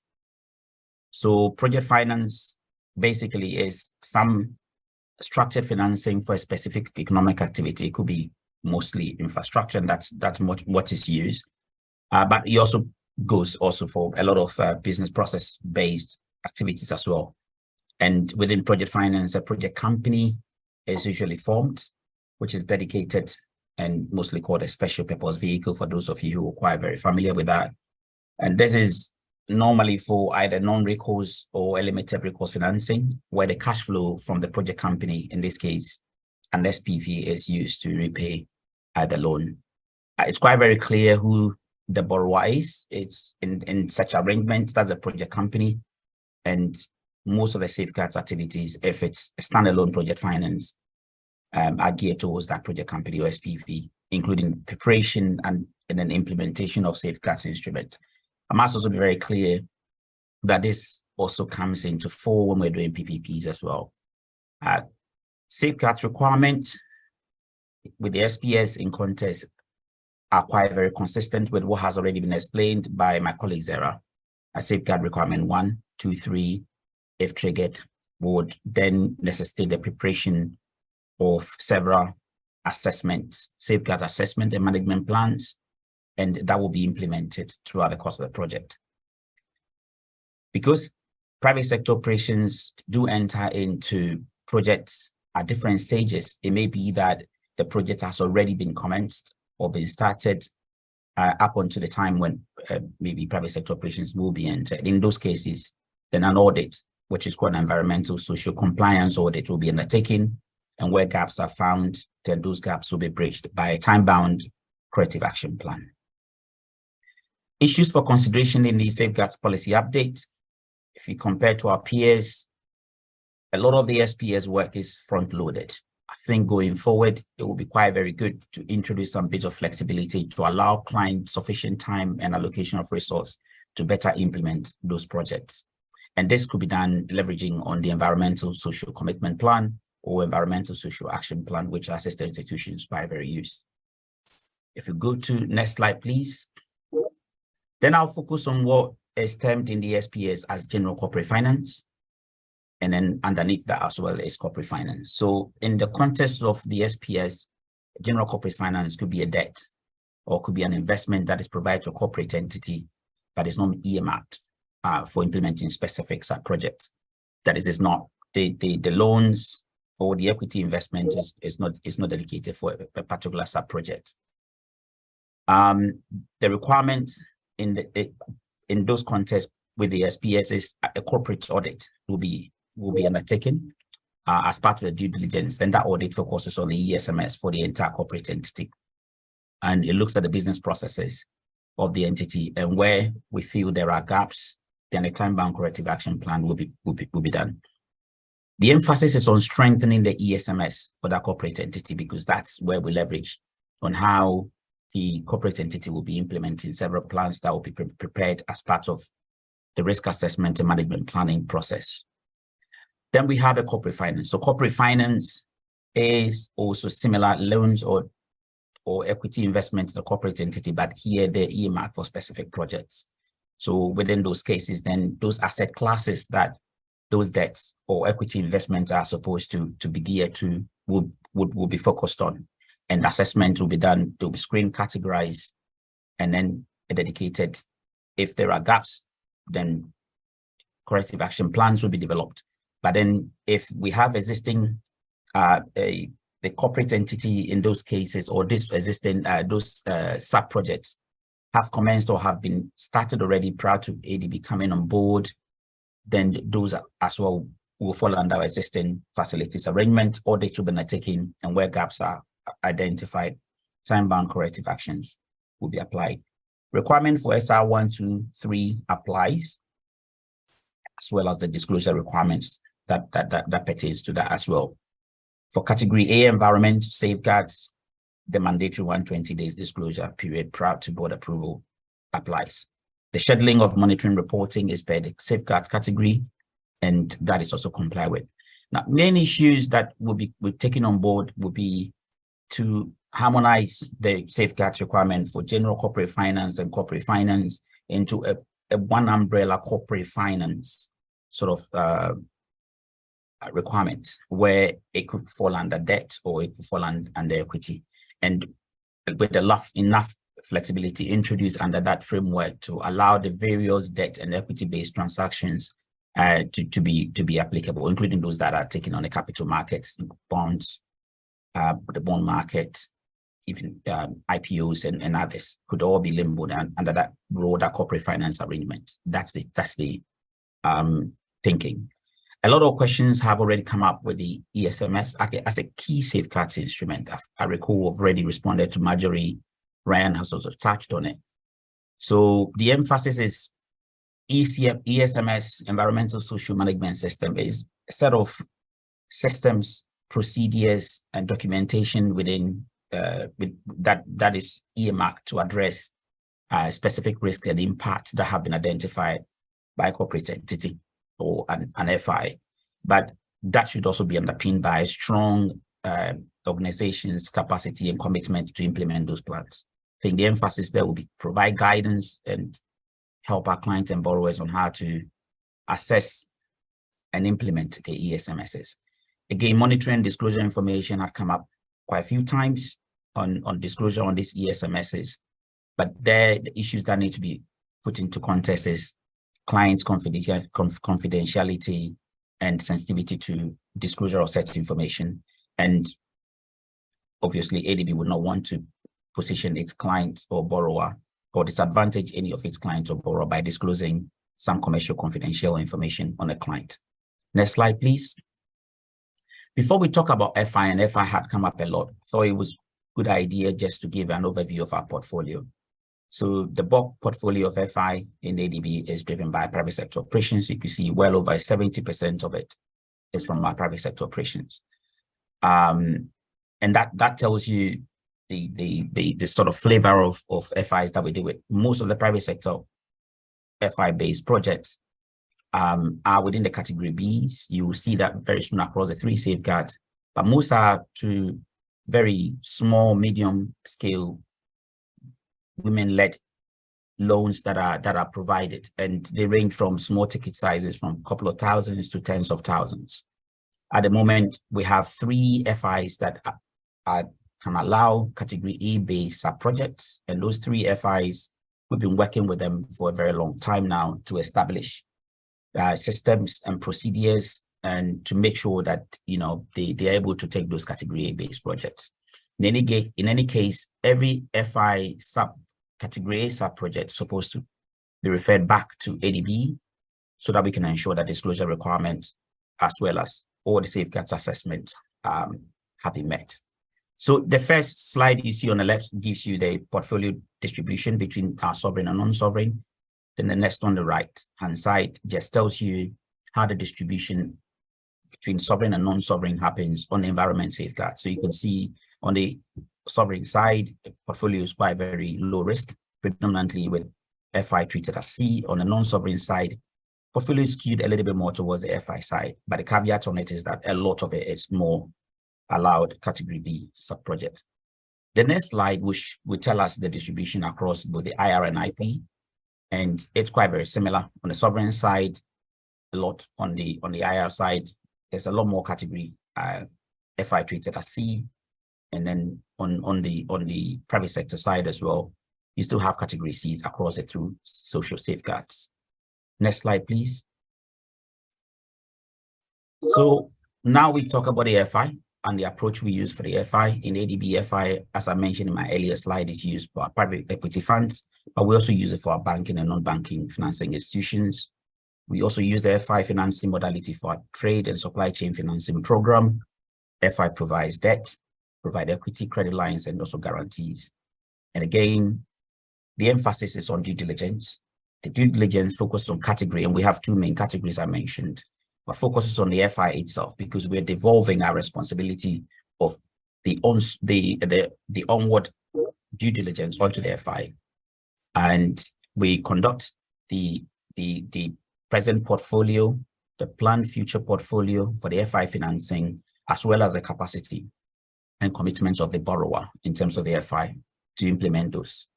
Where we think there are need for corrective actions, those are put in place. The issues for the SPS update that we've learned so far has to do with guidance. And I think the ID report mentioned severally the guidance is quite very critical. Guidance to provide clarity on the roles and responsibilities of the FI and that of ADB. And guidance also to provide clarity on how to conduct due diligence, how to assess adequacy of ESMSs and assess risks. A lot of FIs at the point of the due diligence are conducted sometimes by credit officers who are not necessarily safeguards people. But all of these assessments are done prior to approval of a loan to show that where there's a need for dedicated, independent, environmental, social safeguards person to do that is done. The issue of disclosure has come to the fore, and to what extent, I think that is being worked out. The current approach is trying to align with the IFC interpretation note and the arrangement in along those lines. But with that, the scope and extent of what should be disclosed still needs to be confirmed, ensuring that there is confidentiality with our client-sensitive commercial information, but as well making sure that disclosure is promoted.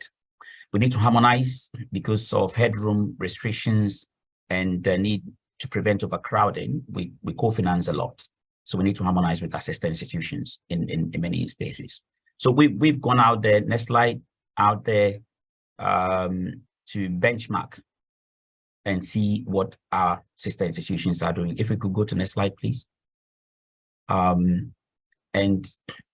what you see that the ID report in its overall rating noted that, you know, private sector safeguard performance for project processing, implementation, capacity support was as good as or better than that for sovereign. So internally within the ADB, there's also some knowledge transfer that needs to happen because the portfolio on FI is skewed more towards the private sector operations. There's been a lot of lessons that we can use to leverage across on the sovereign side of business as well. Clarity, guidance, and capacity building is critical. And that's a lot of the listed points that I've mentioned here, which a lot of you on the call may have had already preview with ID report that has been publicly disclosed. Next slide, please. So we've gone to benchmark with our sister institutions in the spirit of harmonization and standardization with our work. So when we co-finance, we don't put additional bedding on the borrower and the client. And we're able to make sure that the intended project development outcome to borrowers or recipients are achieved.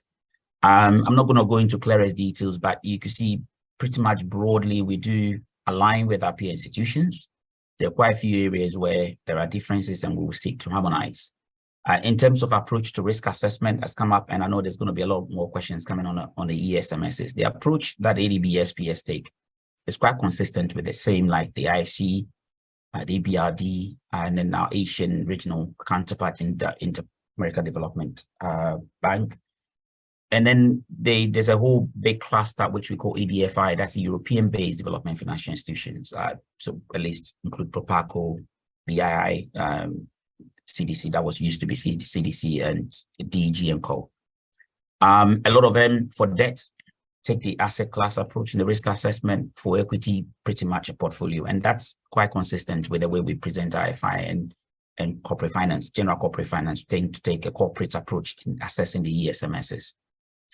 We all have exclusion lists with double intermediation. So FI of FI, yes, it's allowed across board with additional controls. I think one area where we tend to be slightly different with our category environmental, where we tend to have 120 days disclosure. All our peer institutions go for 60 days. And with Cat Bs, they go for 30 days. And then the rest is a list of the policies that underpin the requirement for those disclosures. So I think I would rather end here and then open the floor, hand back to Jason, who will then open the floor for some more thought-provoking questions. Over to you, Jason. Thanks, Felix. It's very instructive the way you describe the safeguards requirements and issues for the three major financing modalities for private sector operations of the ADB. I recognize that there are new questions that are coming in, which is good. We're also flashing on screen some three framing questions to get feedback from our participants. And to hear their comments, I'd like to call Duncan again to moderate the Q&A. So Duncan, back to you. Thanks. That was timely there. I almost couldn't do that. Right, thank you very much for that. So we're second round. I probably don't need to set out the way that we'll do this time around. We do have some questions in the chat from earlier, but perhaps I can turn over to Ryan Hassan again, since you have your hand up, Ryan, for the first question. Over to you. Thank you. Thank you very much, Duncan. I see that there are a lot of questions coming in, so I'll try to keep this brief, but there are three key questions which I wanted to ask, and one comment. The first comment is, while we appreciate the level of detail in the presentation made by Felix, and always a pleasure to hear from him because it's always very clear about what he's trying to say, but this was a lot of dense material. So as folks sitting here in a consultation, just to process all of that and then to critically assess it, I don't think this particular consultation does justice. This will require a much more detailed back and forth again, and I hope STCC can consider that opportunity because there's a lot of interest around FIs and the projects that we all monitor collectively as civil society. My first question is actually on the 120 days disclosure for category A projects, right? This while it exists, it hasn't been implemented well at all. ADB has fallen short multiple times. IED has pointed it out repeatedly since the 2015 assessment to follow-up assessments later on. So my question is, if you consider the risk assessment, the new risk categorization, which you're talking about, the four risk assessment classifications and the substantial risk, which you're mentioning, which is breaking apart the Bs, when it comes to FIs, what does disclosure mean for that? Because we would assume it's the same threat level of harm which can happen on environmental and social, and it's the same issues. Now you will need to translate those documents, you will need to make sure local communities understand the risks. The project remains the same regardless of how you finance it, so the threat remains the same. So that's something which I would like to stress upon. The second issue is, when you say intermediation of intermediation, that is a huge challenge. Firstly, on the first intermediation, your borrower doesn't have a strong environmental social management system. If they don't have one, how are they receiving ADB financing? So if ADB is a AAA rated financier, why are you going to put your money in something which is like a B or a B minus? And we've seen this in real life examples where financial systems of the borrower, just the financial systems alone, were not strong enough to receive ADB lending, let alone having a strong, robust ESMS. And in many cases, the financial intermediary itself outsources the entire ESMS to a subcontract. So where does the policy actually apply from the SPS to the FI to the outsourced ESMS vendor who's probably supposed to take care of the risk? And then if you add another intermediation, that's a whole level of policy dilution. And I think ADB has to be very careful in making sure that the coverage and implementation happens. The last thing which I wanted to mention is again on policy coverage, and I'm sure there are other points on disclosure which I won't touch upon, but other colleagues may, is when it comes to real life examples. And you mentioned equity financing and debt financing through FIs, and I want to focus specifically on equity financing. When you are doing equity financing in a consortium, and we are seeing a lot of these consortium modalities being used on big infrastructure by a various range of actors. So an MDB puts in money through equity financing in a pooled pot, and then the amount of exposure which the ADB financing has in that pot is considered to be small in comparison to other investors who have put their money into the consortium. Now the consortium then builds the project, and once the project is built, we would expect that the ADB policy would apply, or the MDB policy would apply. MDB is right back to us saying, we're not the biggest fish in the pond here. There are a whole lot of other investors. So, our policies don't translate through to the consortium and how it manages the funds into the project, et cetera, et cetera. So that's a very easy, I think, sidestepping on policy implementation and policy coverage. And that's something I think which the new safeguards policy should be clearly addressing, because if ADB's money is involved, we would expect these safeguards to apply, as it says in the policy, but that's hard to see. And I don't know how you're going to address that challenge. So I'll stop there, hoping to get a response. Sure, thanks, Ryan. So I'll maybe split this up into the three questions you've got there.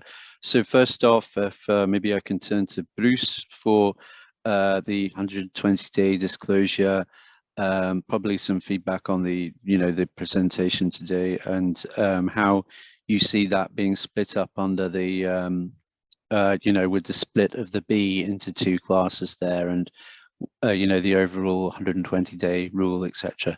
So Bruce, over to you first. Thanks.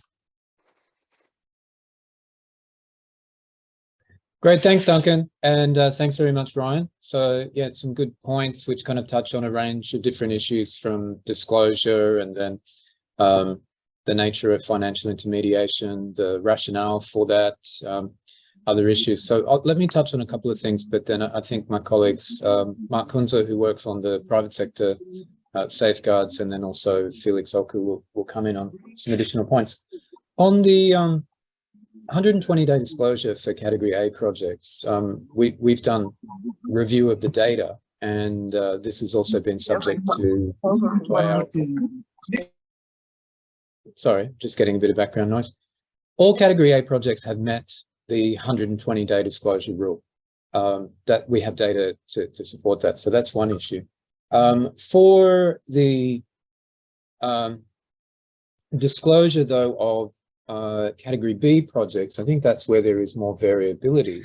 The requirements at the moment in the policy is that you know, they should be disclosed upon board approval, and we're revisiting that actually to look at what's an appropriate framework for disclosure of the less significant risk projects. Some of the MDBs have a 30-day requirement for the Category Bs, but we are revisiting that. And I think as we look at the disclosure requirements then for Category, the high risk ones, substantial, moderate, and low, we have to look across that framework. We haven't yet made a final decision on that. I think the substantial category we need to look more closely at.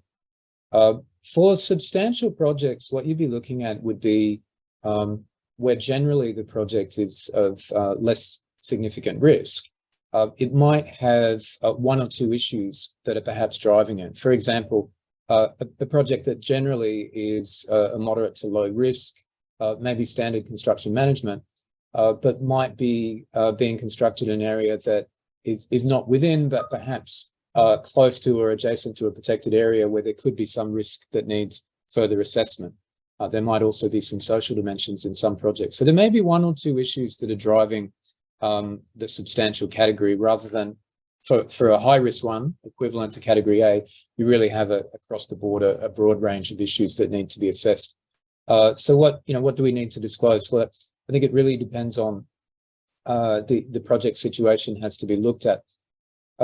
How will this come under the new policy? So we are looking at specific disclosure requirements that might relate to the categories, but also through the Standard 9 on stakeholder engagement, we'll be developing that. And with the intention that whatever the project category, commensurate on the risks, you need to have disclosure. And that would apply regardless of whether it's through a financial intermediary or directly through project lending. The requirements under our Standard 9 for disclosure would still need to be applied. So that's just a little bit more broadly on the disclosure arrangements. But Duncan, I'll pass back and then we can turn to other colleagues. I think Mark would like to come in next. Sure, thank you very much, Bruce. So Mark, just turning to the two questions perhaps on the FI. So Ryan asked whether, why are we getting involved with FIs that are not, strong financially or don't have, strong ESMS? And the second question was to do with ADB's involvement when we put equity into projects, and we're the small fish, and does SPS apply or should it apply? So over to you, Mark. Thanks. Yeah, I'm not clear that the question on financial strength of financial intermediaries is directed at the private sector department.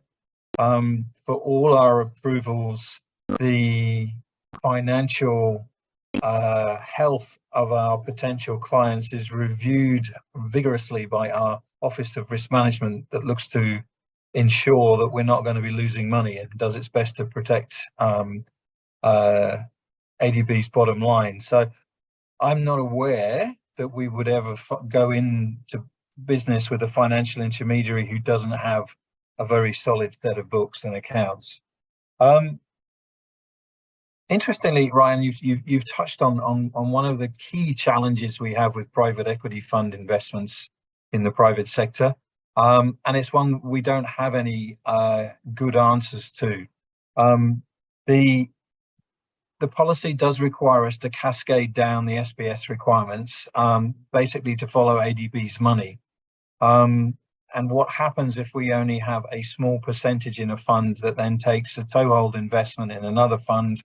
Are they expected to follow the SPS? The answer is yes. When we sit down with the fund managers and explain this to them, they say, right, well, fine, we're probably not going to do business with you. Or the alternative that we have is that ADB always includes an opt-out clause in our financial agreement with the fund managers. That means that when we get a capital call from the fund manager and they say we are wanting to do the following investment, if we disagree with it, we opt out. That again doesn't go down too well with the fund managers because they then have to keep a completely separate set of books and accounts for the ADB money compared with all their other investors, which doesn't go down so well. The one area where sometimes with an equity investment we do have a lot of leverage is when we are partnering with other IFIs, EBRD or IFC on these sort of deals, and the combined investment, the combined equity that's being acquired by the IFIs is sufficient to give us a seat on the board. That then gives us quite a lot of leverage to then manage how that institution selects its projects, what level of environmental management it has. But from my perspective, if we were looking to do a deal with a financial intermediary that was looking dodgy from a financial perspective and didn't have good environmental and social management systems in place or a commitment to do so, I would be strongly advising that we didn't proceed with the investment.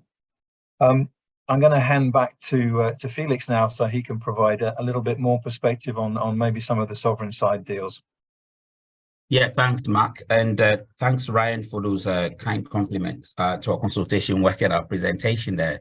I'll touch on maybe one or two, but maybe let me pick it up from where Mark left off with our private equity, because you touched on the equity investments that we do have, especially with our PE funds.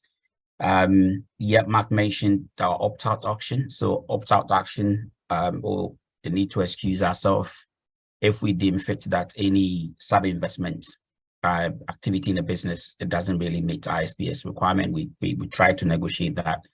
We also try to put in this side letter agreement as a GP that comes into the fund. There is limitation. I think Mark has highlighted quite a few of them already, but within this side letter agreement, we're able to enshrine some of these requirements that we think meets the SPS requirement. Especially with whereas we're even procuring equity via IPO, we also go into writing some stuff in the shareholding agreement as well, just to make sure that the SPS requirements are met. But in all of this, yes, there is some limitations in terms of the leverage that we got, and those ones will be explored. The second one has to do with the ESMS. Why do we get involved with FIs that don't have robust ESMSs? I can tell you from one of the slides that I presented, the ID report did confirm that private sector operations, yes, they're as good as or better when compared to sovereign operations. But as an ADB, yes, there seems to be common disparity in the way we apply the FI modality across the bank. And that kind of harmonization will happen, that kind of knowledge transfer will happen. Per the SPS requirement, we should assess the client's capacity. In the first instance, we should have an ESMS in place prior to the use of ADB proceeds, either through capital call or through a loan disbursement, and the adequacy or robustness of that ESMS should be commensurate with the potential environmental and social risk that will come out from the transaction at one point, or whether downstream to the FI activities. That has been the case for all our category Bs. I can tell you I work quite very closely from where I sit with our private sector operations. There is no FI work that will go without that due diligence, environmental, social due diligence that has been undertaken. I do recall that in the sovereign arm of business, sometimes the FI had been, used with with dedicated SPVs, SOEs, or state-owned enterprises that has been set up for infrastructure development, and the mechanics of application with FI, together with some other financing modalities, create some kind of complexities in there. And those ones will be looked at going forward with the SPS update to see how we could better streamline those requirements and leverage on the ESMS and any other frameworks that will be adopted to better manage the environmental and social risks that are associated with those financial arrangements, regardless of how complex they are. I will end here, Duncan, and maybe pick on the next question. If maybe Ryan has any follow-up question, I'm happy to take that one as well. Thanks, Felix. I think that was a pretty comprehensive response from both of you. What I think I'll do is I'll move on to one of the questions we have in the chat, and then Ryan, if you do have any follow-up questions or anybody else, feel free to jump in. So we do have a question from Ellen Dictan, and this is relating to PBLs. So in Asia, most governments do not recognize indigenous peoples or classify them as EMs, therefore not necessarily amounting to the recognition of their rights to land and resources. So what does the policy say on this, especially if no consultations are required? Note that while there may be good practices, i.e. IPRA, its implementation on the ground is problematic aside from existing policies already aggressive to people and the environment, and the trend towards extractive conservationism, commercialist food systems, etc. I'll stop there, and then I think I'll go into the next question. I'll go to Bruce on that one. But first off, could I go to Madhu on this first part of the question? Madhu, over to you. Thank you.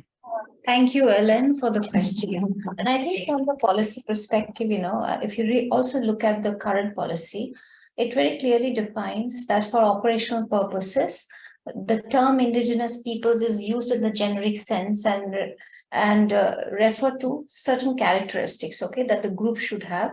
Self-identification, should have collective attachment to geographical distinct habitats, should have systems like customary, cultural, economic, social, and political institutions that are very different from the others, and should have a distinct language. So this term of these characteristics of identifying indigenous peoples would also remain in the revised policy. So now, after using this definition, for example, you have a PBL. Now, how is the risk assessed in a PBL? We normally assess the risk based on the policy action, because the fund is related to the policy action, and what that policy action, what would be the risks of it, of that policy action, that would be assessed. So then I go back to the classification system, which is a revised one based on integrated risk-based classification. Now, in your question on, there are, people, their rights are not recognized to land and resources. Now, if you really look at the revised form of classification, there are some factors that will be considered that the physical impacts, as well as the contextual risk factors and the capacity of the borrower. So all the problems and the challenges that you proposed over here would also be taken into consideration during the contextual risk assessment. And based on that, one would see the risks of that policy action when it is given to that borrower. So that's the difference between the earlier policy, where the classification and the screening was mostly done for physical impacts. So by moving into a more integrated risk classification, the issue that you're pointing out would also, as also Bruce explained earlier, that we will see the interactions between the different standards and what are the different risks from the point of view of biodiversity, point of view of land acquisition, point of view of displacement of IPs, if such policy action results in that. So far, the PBLs that we have given, I think, provided, very few actually have any kind of physical impacts. But there can be, forms of, for example, a policy action in an education project impacts, has certain provisions of, curriculum. So maybe even if there is no physical impact, but there might be some issues related to, what kind of curriculum should be adopted, for indigenous communities. So these things will come up, but it really depends on the money that is tagged to and that particular policy action. So this is how, when the revised policy comes into place, this is how things will be done. And a lot of the things that you mentioned will actually be captured under the contextual risk assessment. Yeah, Duncan, over to you. Thank you, Madhu. That was very helpful. So for the second part of the question, this relates to whether funds from ADB may be used in aid of armed military forces that suppress people's legitimate rights to justice with regards to their property affected by bank-funded projects. So, Bruce, perhaps I can turn to you on this about, whether this is our funding is used for this and what our approach will be related to the new policy. Over to you. Thanks. Thank you very much, Duncan, and thanks, Ellen. Well, firstly, to say we would certainly not want to see our financing going to military organizations that would be financing the suppression of local communities. And we do have within the prohibited investments list, certainly prohibitions against trade in weapons, ammunitions, including paramilitary materials. Now, I'm not sure exactly the scope of the issue that you might be pointing to, but as far as I understand, the only engagement that we would have with direct financing going to anything related to the military would be in terms of the use of security forces in limited cases where there is actually a significant security risk for the project implementation. For example, ADB prior to the takeover of the Taliban was involved in financing projects for basic infrastructure in Afghanistan. And in cases, particularly in areas that were still subject to conflict with the Taliban, such as in Helmand, you needed to have security forces there to enable contractors to still go ahead. So in those cases, yes, there may be the use of security forces, but in other projects, generally no. We are looking, though, at this in terms of safeguards in terms of security, and this will be covered under Standard 4. Felix would be able to speak a little bit more in terms of what we're thinking there. Standard 4 in the new policy will cover health, safety, and security. But otherwise, in terms of direct financing for military, no, that wouldn't be part of ADB financing.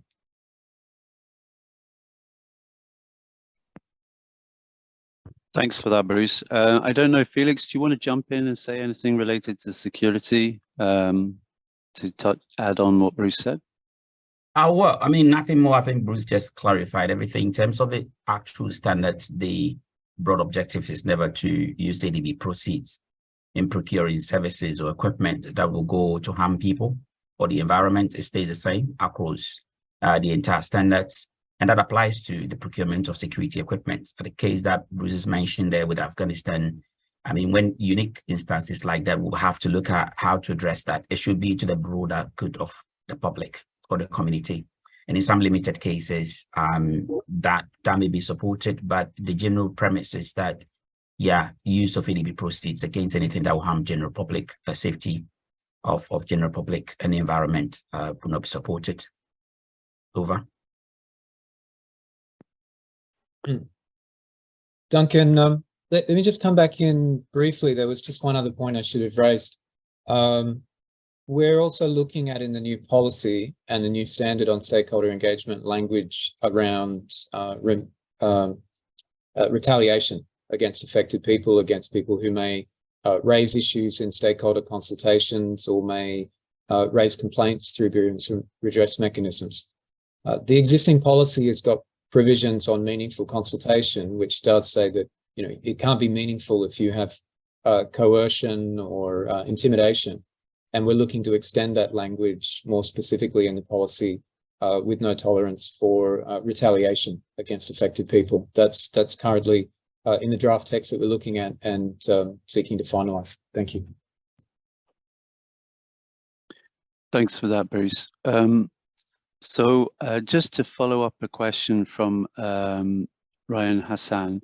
Maybe I can go back to you, Bruce, again, just briefly on the IFLS project in India. I think you may have a little bit of information on that that we can quickly provide, and then we can move on to other questions there. Over.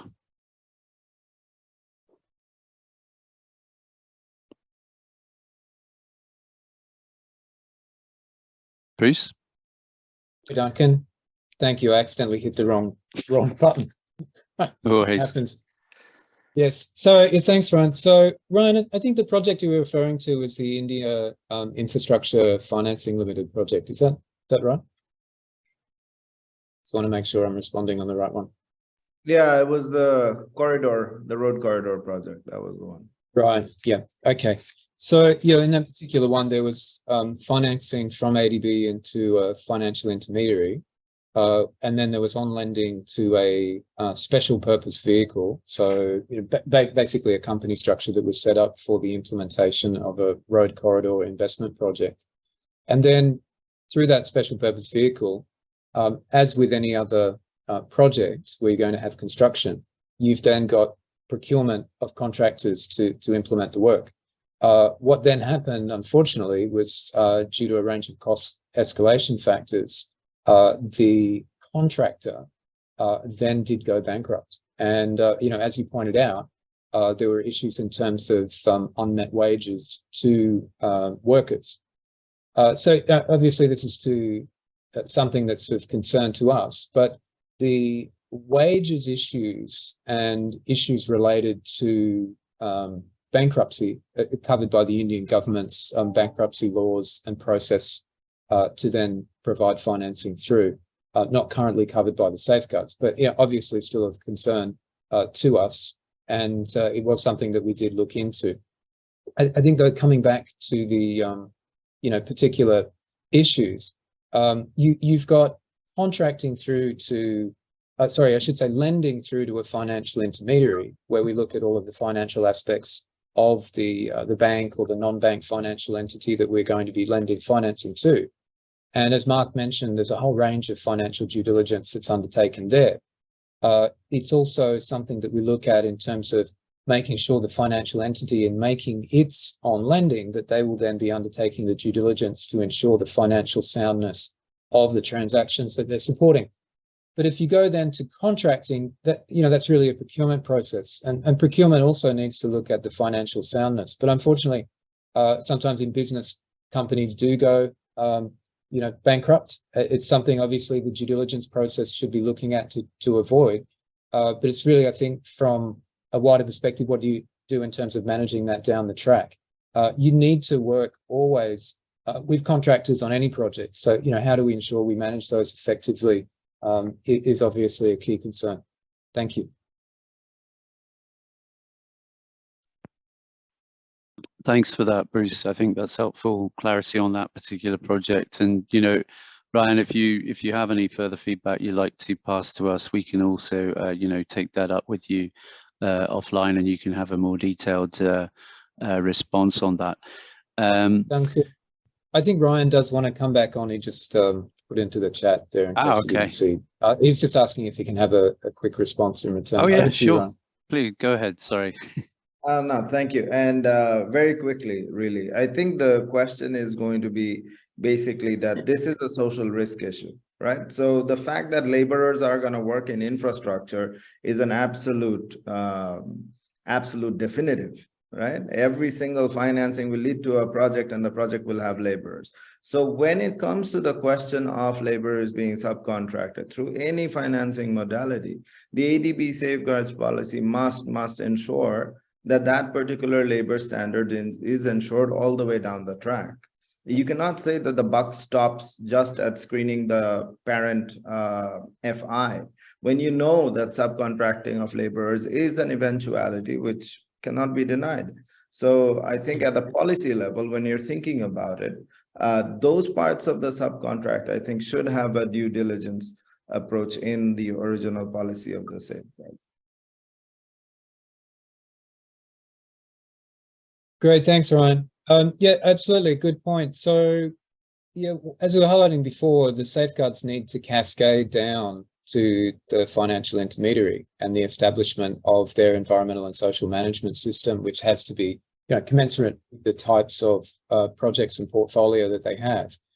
So our intention is to do that due diligence of the financial entity and make sure that they've got the capacity to then cascade those requirements down.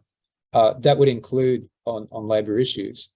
Under the new policy, we will be, though, as you know, developing a separate standard on labour and working conditions, and that would have conditions on things like different types of workers and the condition of employment, health and safety, also ensuring grievance redress mechanisms for workers so that they can raise concerns.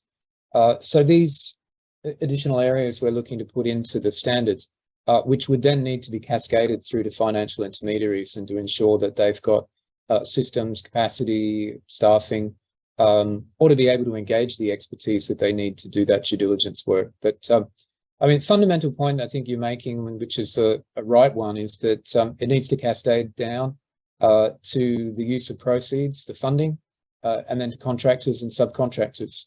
So that's something that we'd like to see as well. Thank you.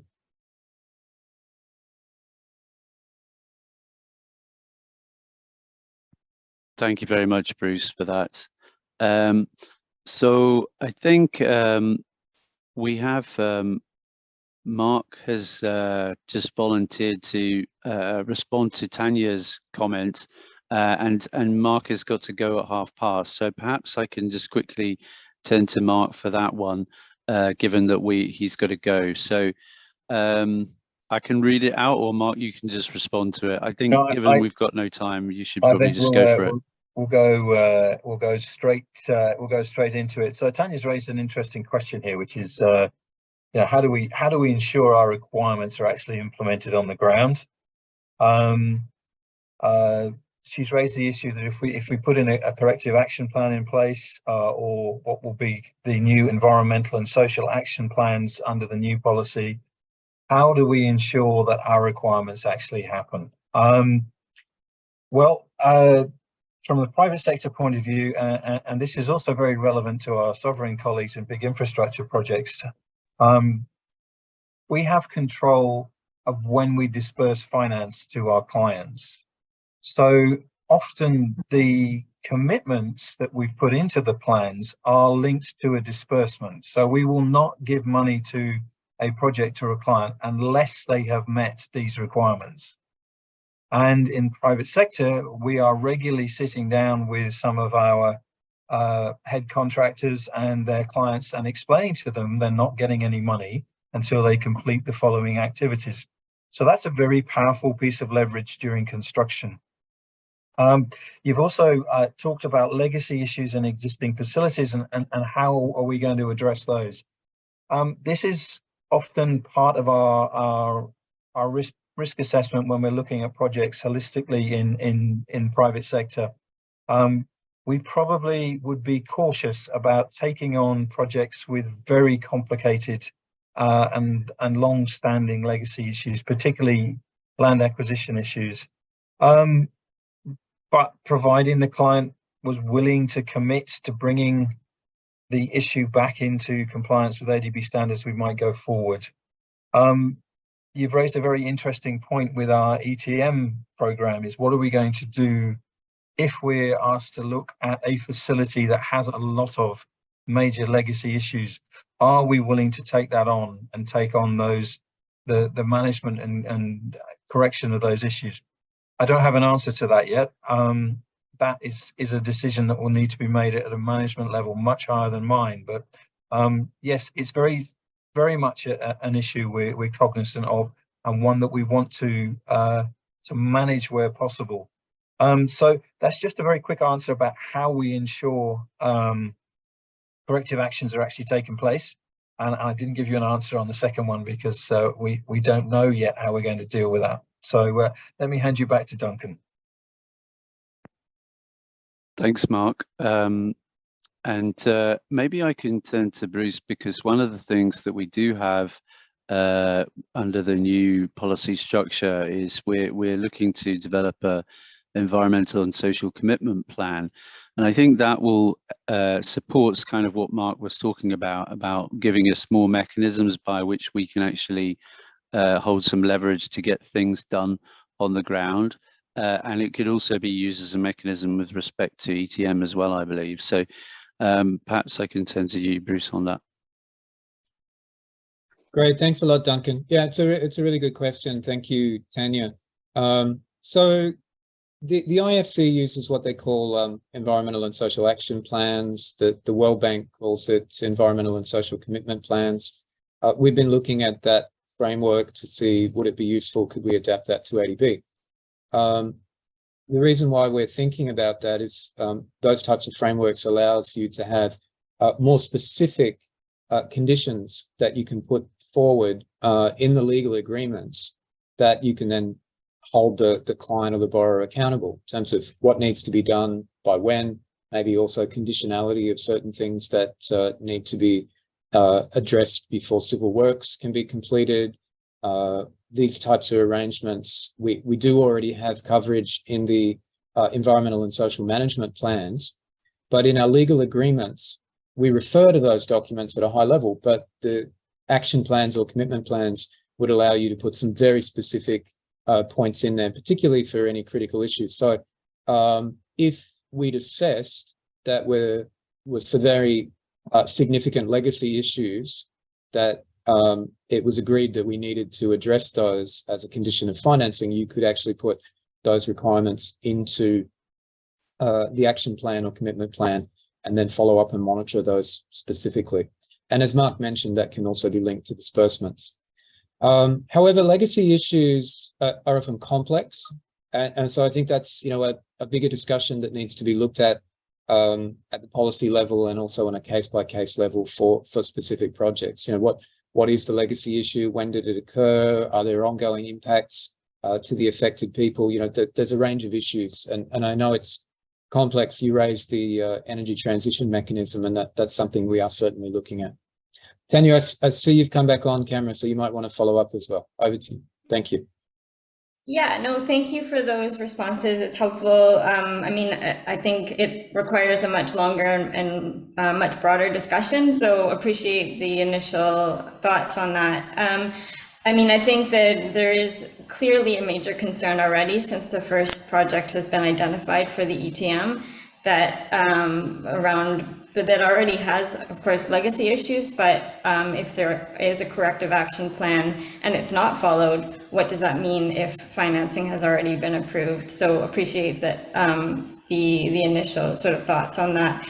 But also, I just have a question about also similarly new financing modalities that are related as well to the ETM, but more broadly, the sort of on lending to sovereign entities, for example, in the ETM case for PTSMI, and the idea that they would have several sub-projects that are financed under so-called green or blue financing, and how green and blue financing will be particularly defined, and will it be in the new policy so that it does not allow for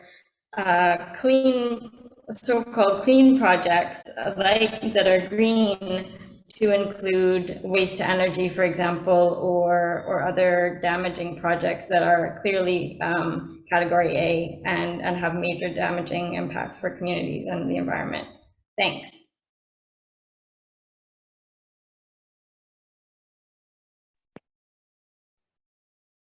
Great, thanks, Tanya. Duncan, I can just come in straight away on that one. So yeah, good points. I agree with you on the legacy issues and the energy transition mechanism.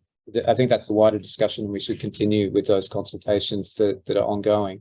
But you know, briefly, there are some mechanisms that you can put in place around corrective actions and the monitoring of those to make sure that they happen.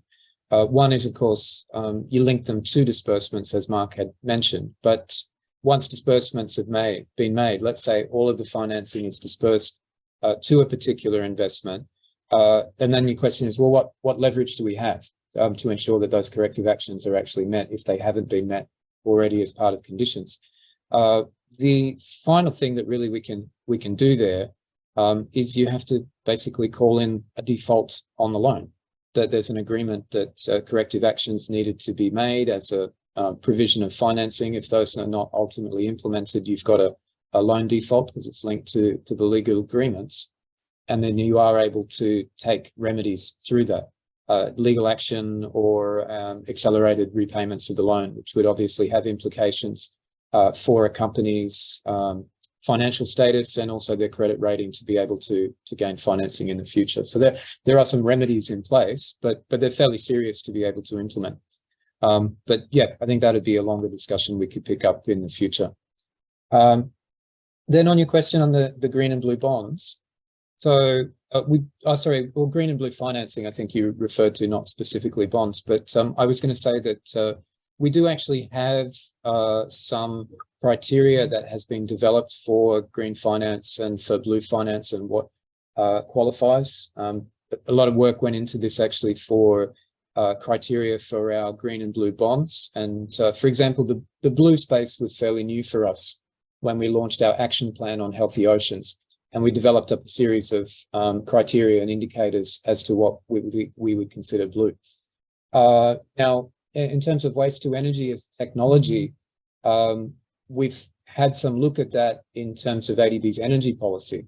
And while some conditionality has been put forward in terms of needing to make sure that waste to energy as technology would be placed appropriately in a waste management cycle and taking a circular economy approach, there's not a fundamental exclusion of waste to energy within the energy policy. So we're not then going to add that within the safeguard policy framework. But certainly waste to energy projects need to be scrutinized very, very carefully. And that would be part of any lending. Just like any other technology, they need to be scrutinized and they need to apply the safeguards in full. Thanks. Thanks, Bruce. Thank you for that. So we just have we're just over time now. So I've got two more questions. I think the one from Clarice has been answered in the chat. So we have one from Guntur Tua, and then a couple from Marjorie, and then I think we'll have to close the session after that.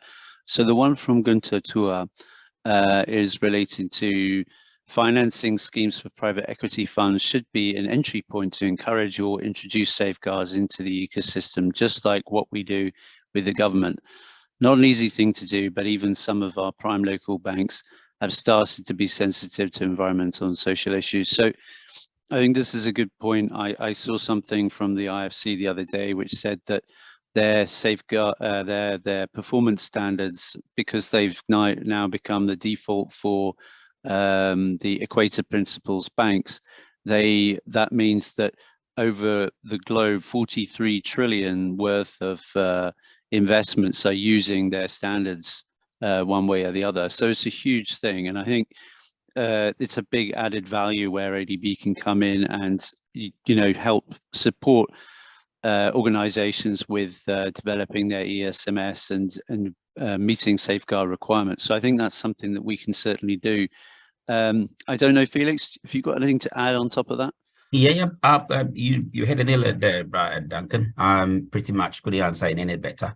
But I couldn't agree with you more, Gunter. And that's the reason why we think you're better in it than not be in it, even if you were not able to have all the leverage to detect exactly what you mean. I mean, for those of you who are not too familiar with private equity funds, this gives us a bit more long tenure with engagement with those private equity funds than you have for your typical debt or loan provisions that we have.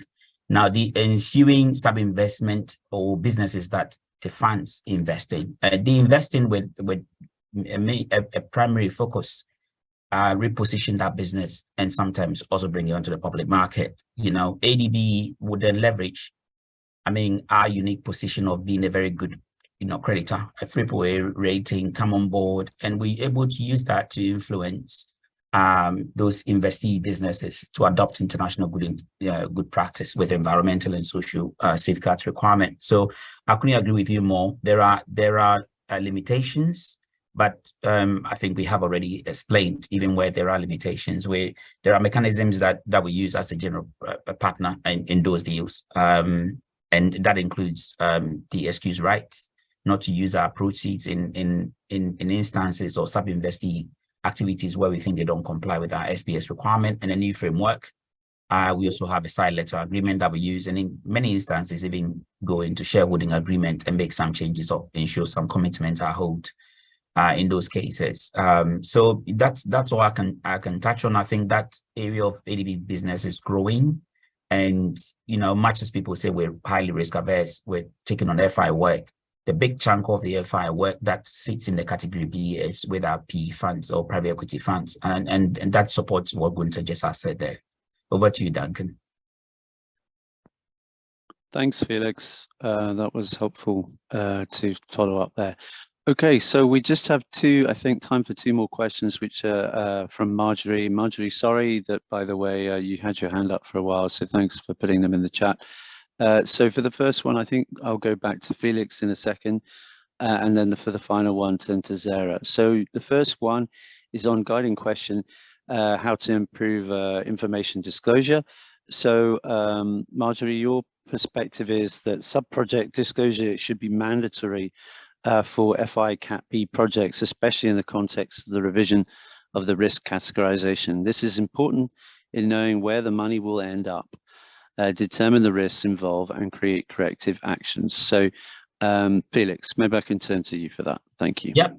Thanks, Marjorie. And I think one of the opportunities that we're going to have with the new safeguards framework, once it's approved, is unpack the category that we currently call FI, because that category is, encapsulates category A sub-based projects, although they're quite very limited, as I explained in my presentation, but also the bulk majority is category B. At the moment, if you look into a project loan or project finance, SPS disclosure requirement with category B, it's a little bit silent. I think going to be coming out a little bit more with what the disclosure requirements are. Prior to board approval, regardless of whether category B or A, there are environmental and social audits that are done, ESDD, environmental social due diligence audits. And if there are any gaps, then corrective action plans that are also added. I think those are project preparatory requirements which should be subject to disclosure, and that will open a bit more platform. That not said, there's no denying the fact, and I think ADB would not be unique in its arrangement in this space, that in business, corporate entities, financial institutions do have competition, and disclosing some sensitive information that they own will make them less competitive when it lands in the hands of their competitors. So there's the need to ensure those confidential information are protected. Our information to access to information policy 2018 is presumed on disclosing everything, but there are also exclusions that are created for very good reasons. And I think the new safeguards framework, once approach, will harmonize the requirements of this, and there'll be a lot more. I think that we now have also a separate standard on consultation and public participation, so that would leverage a lot more to get public participation and information disclosure going forward with category Bs once they unpack. Duncan. Thanks very much, Felix. Hopefully that gives you some clarity there, Marjorie, on that point. And then the last question we have is, how is the revision of the risk categorization being done, and what is the process? Will this be consulted on? So maybe I can turn to Zara on this. Zara, over to you. Thank you, Duncan. Thank you, Marjorie. Yes, let me explain a little bit how the policy is going to be structured. First, I think Bruce also explained it earlier.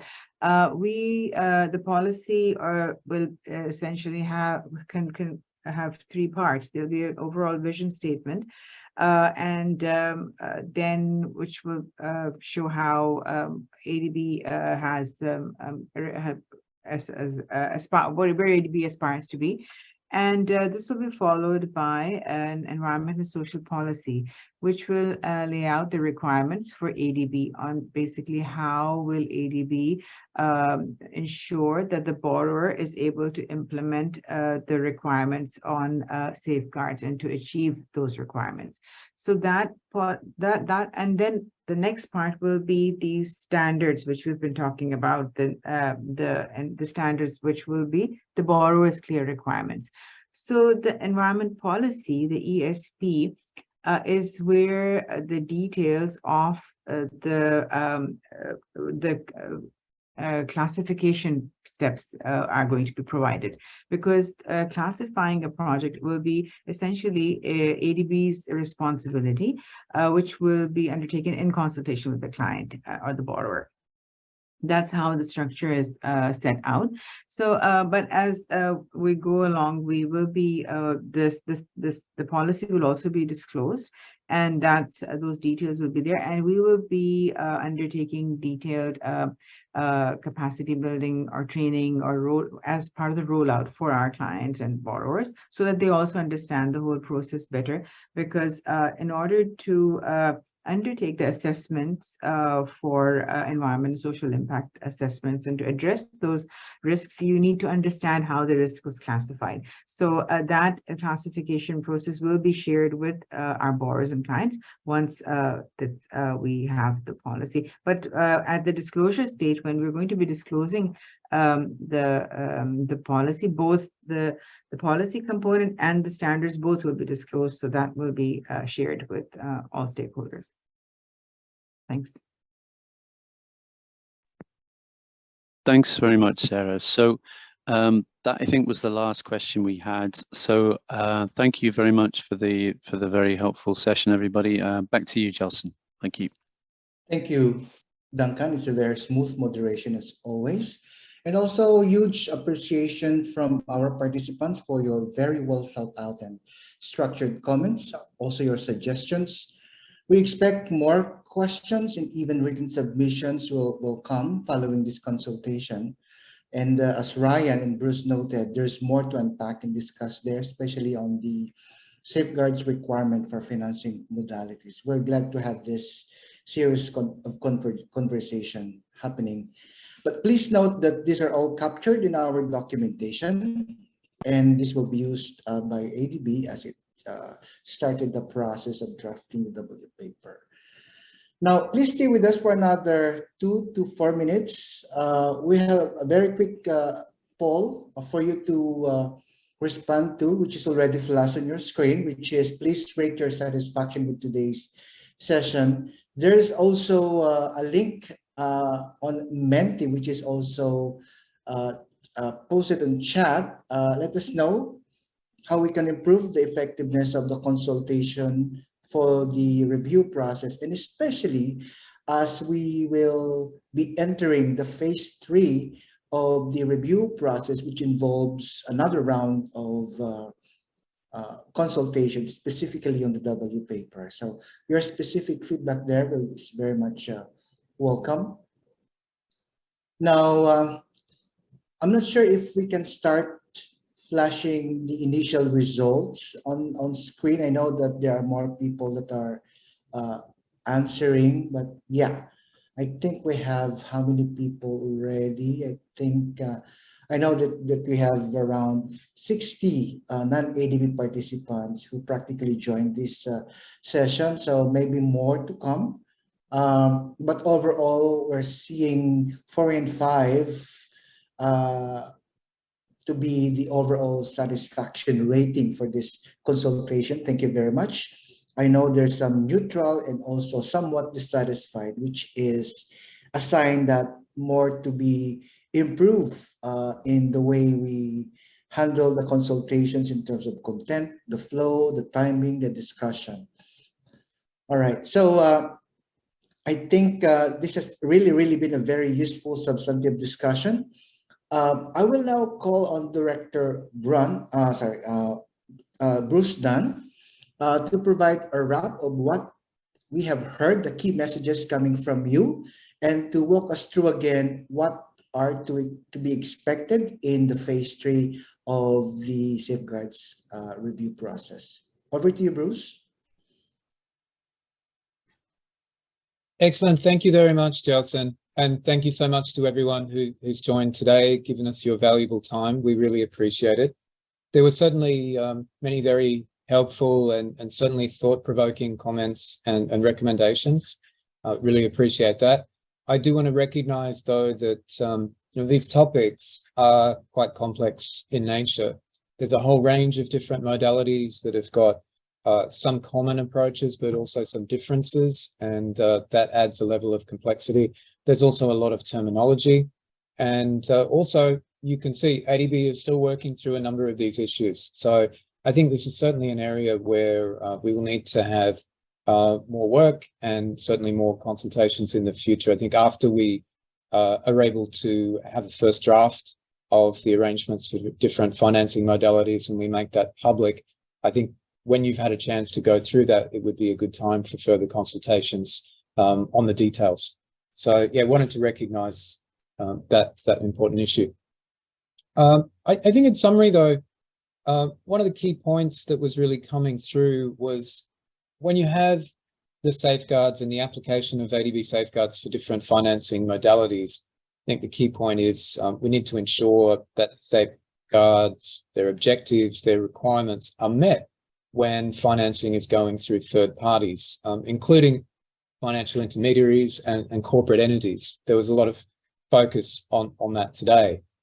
Needing to make sure that the systems, the environmental and social management systems, and also the capacity to implement is there within those third parties. That's obviously something that we have a strong interest in because we want to make sure the safeguards are implemented, along with other requirements.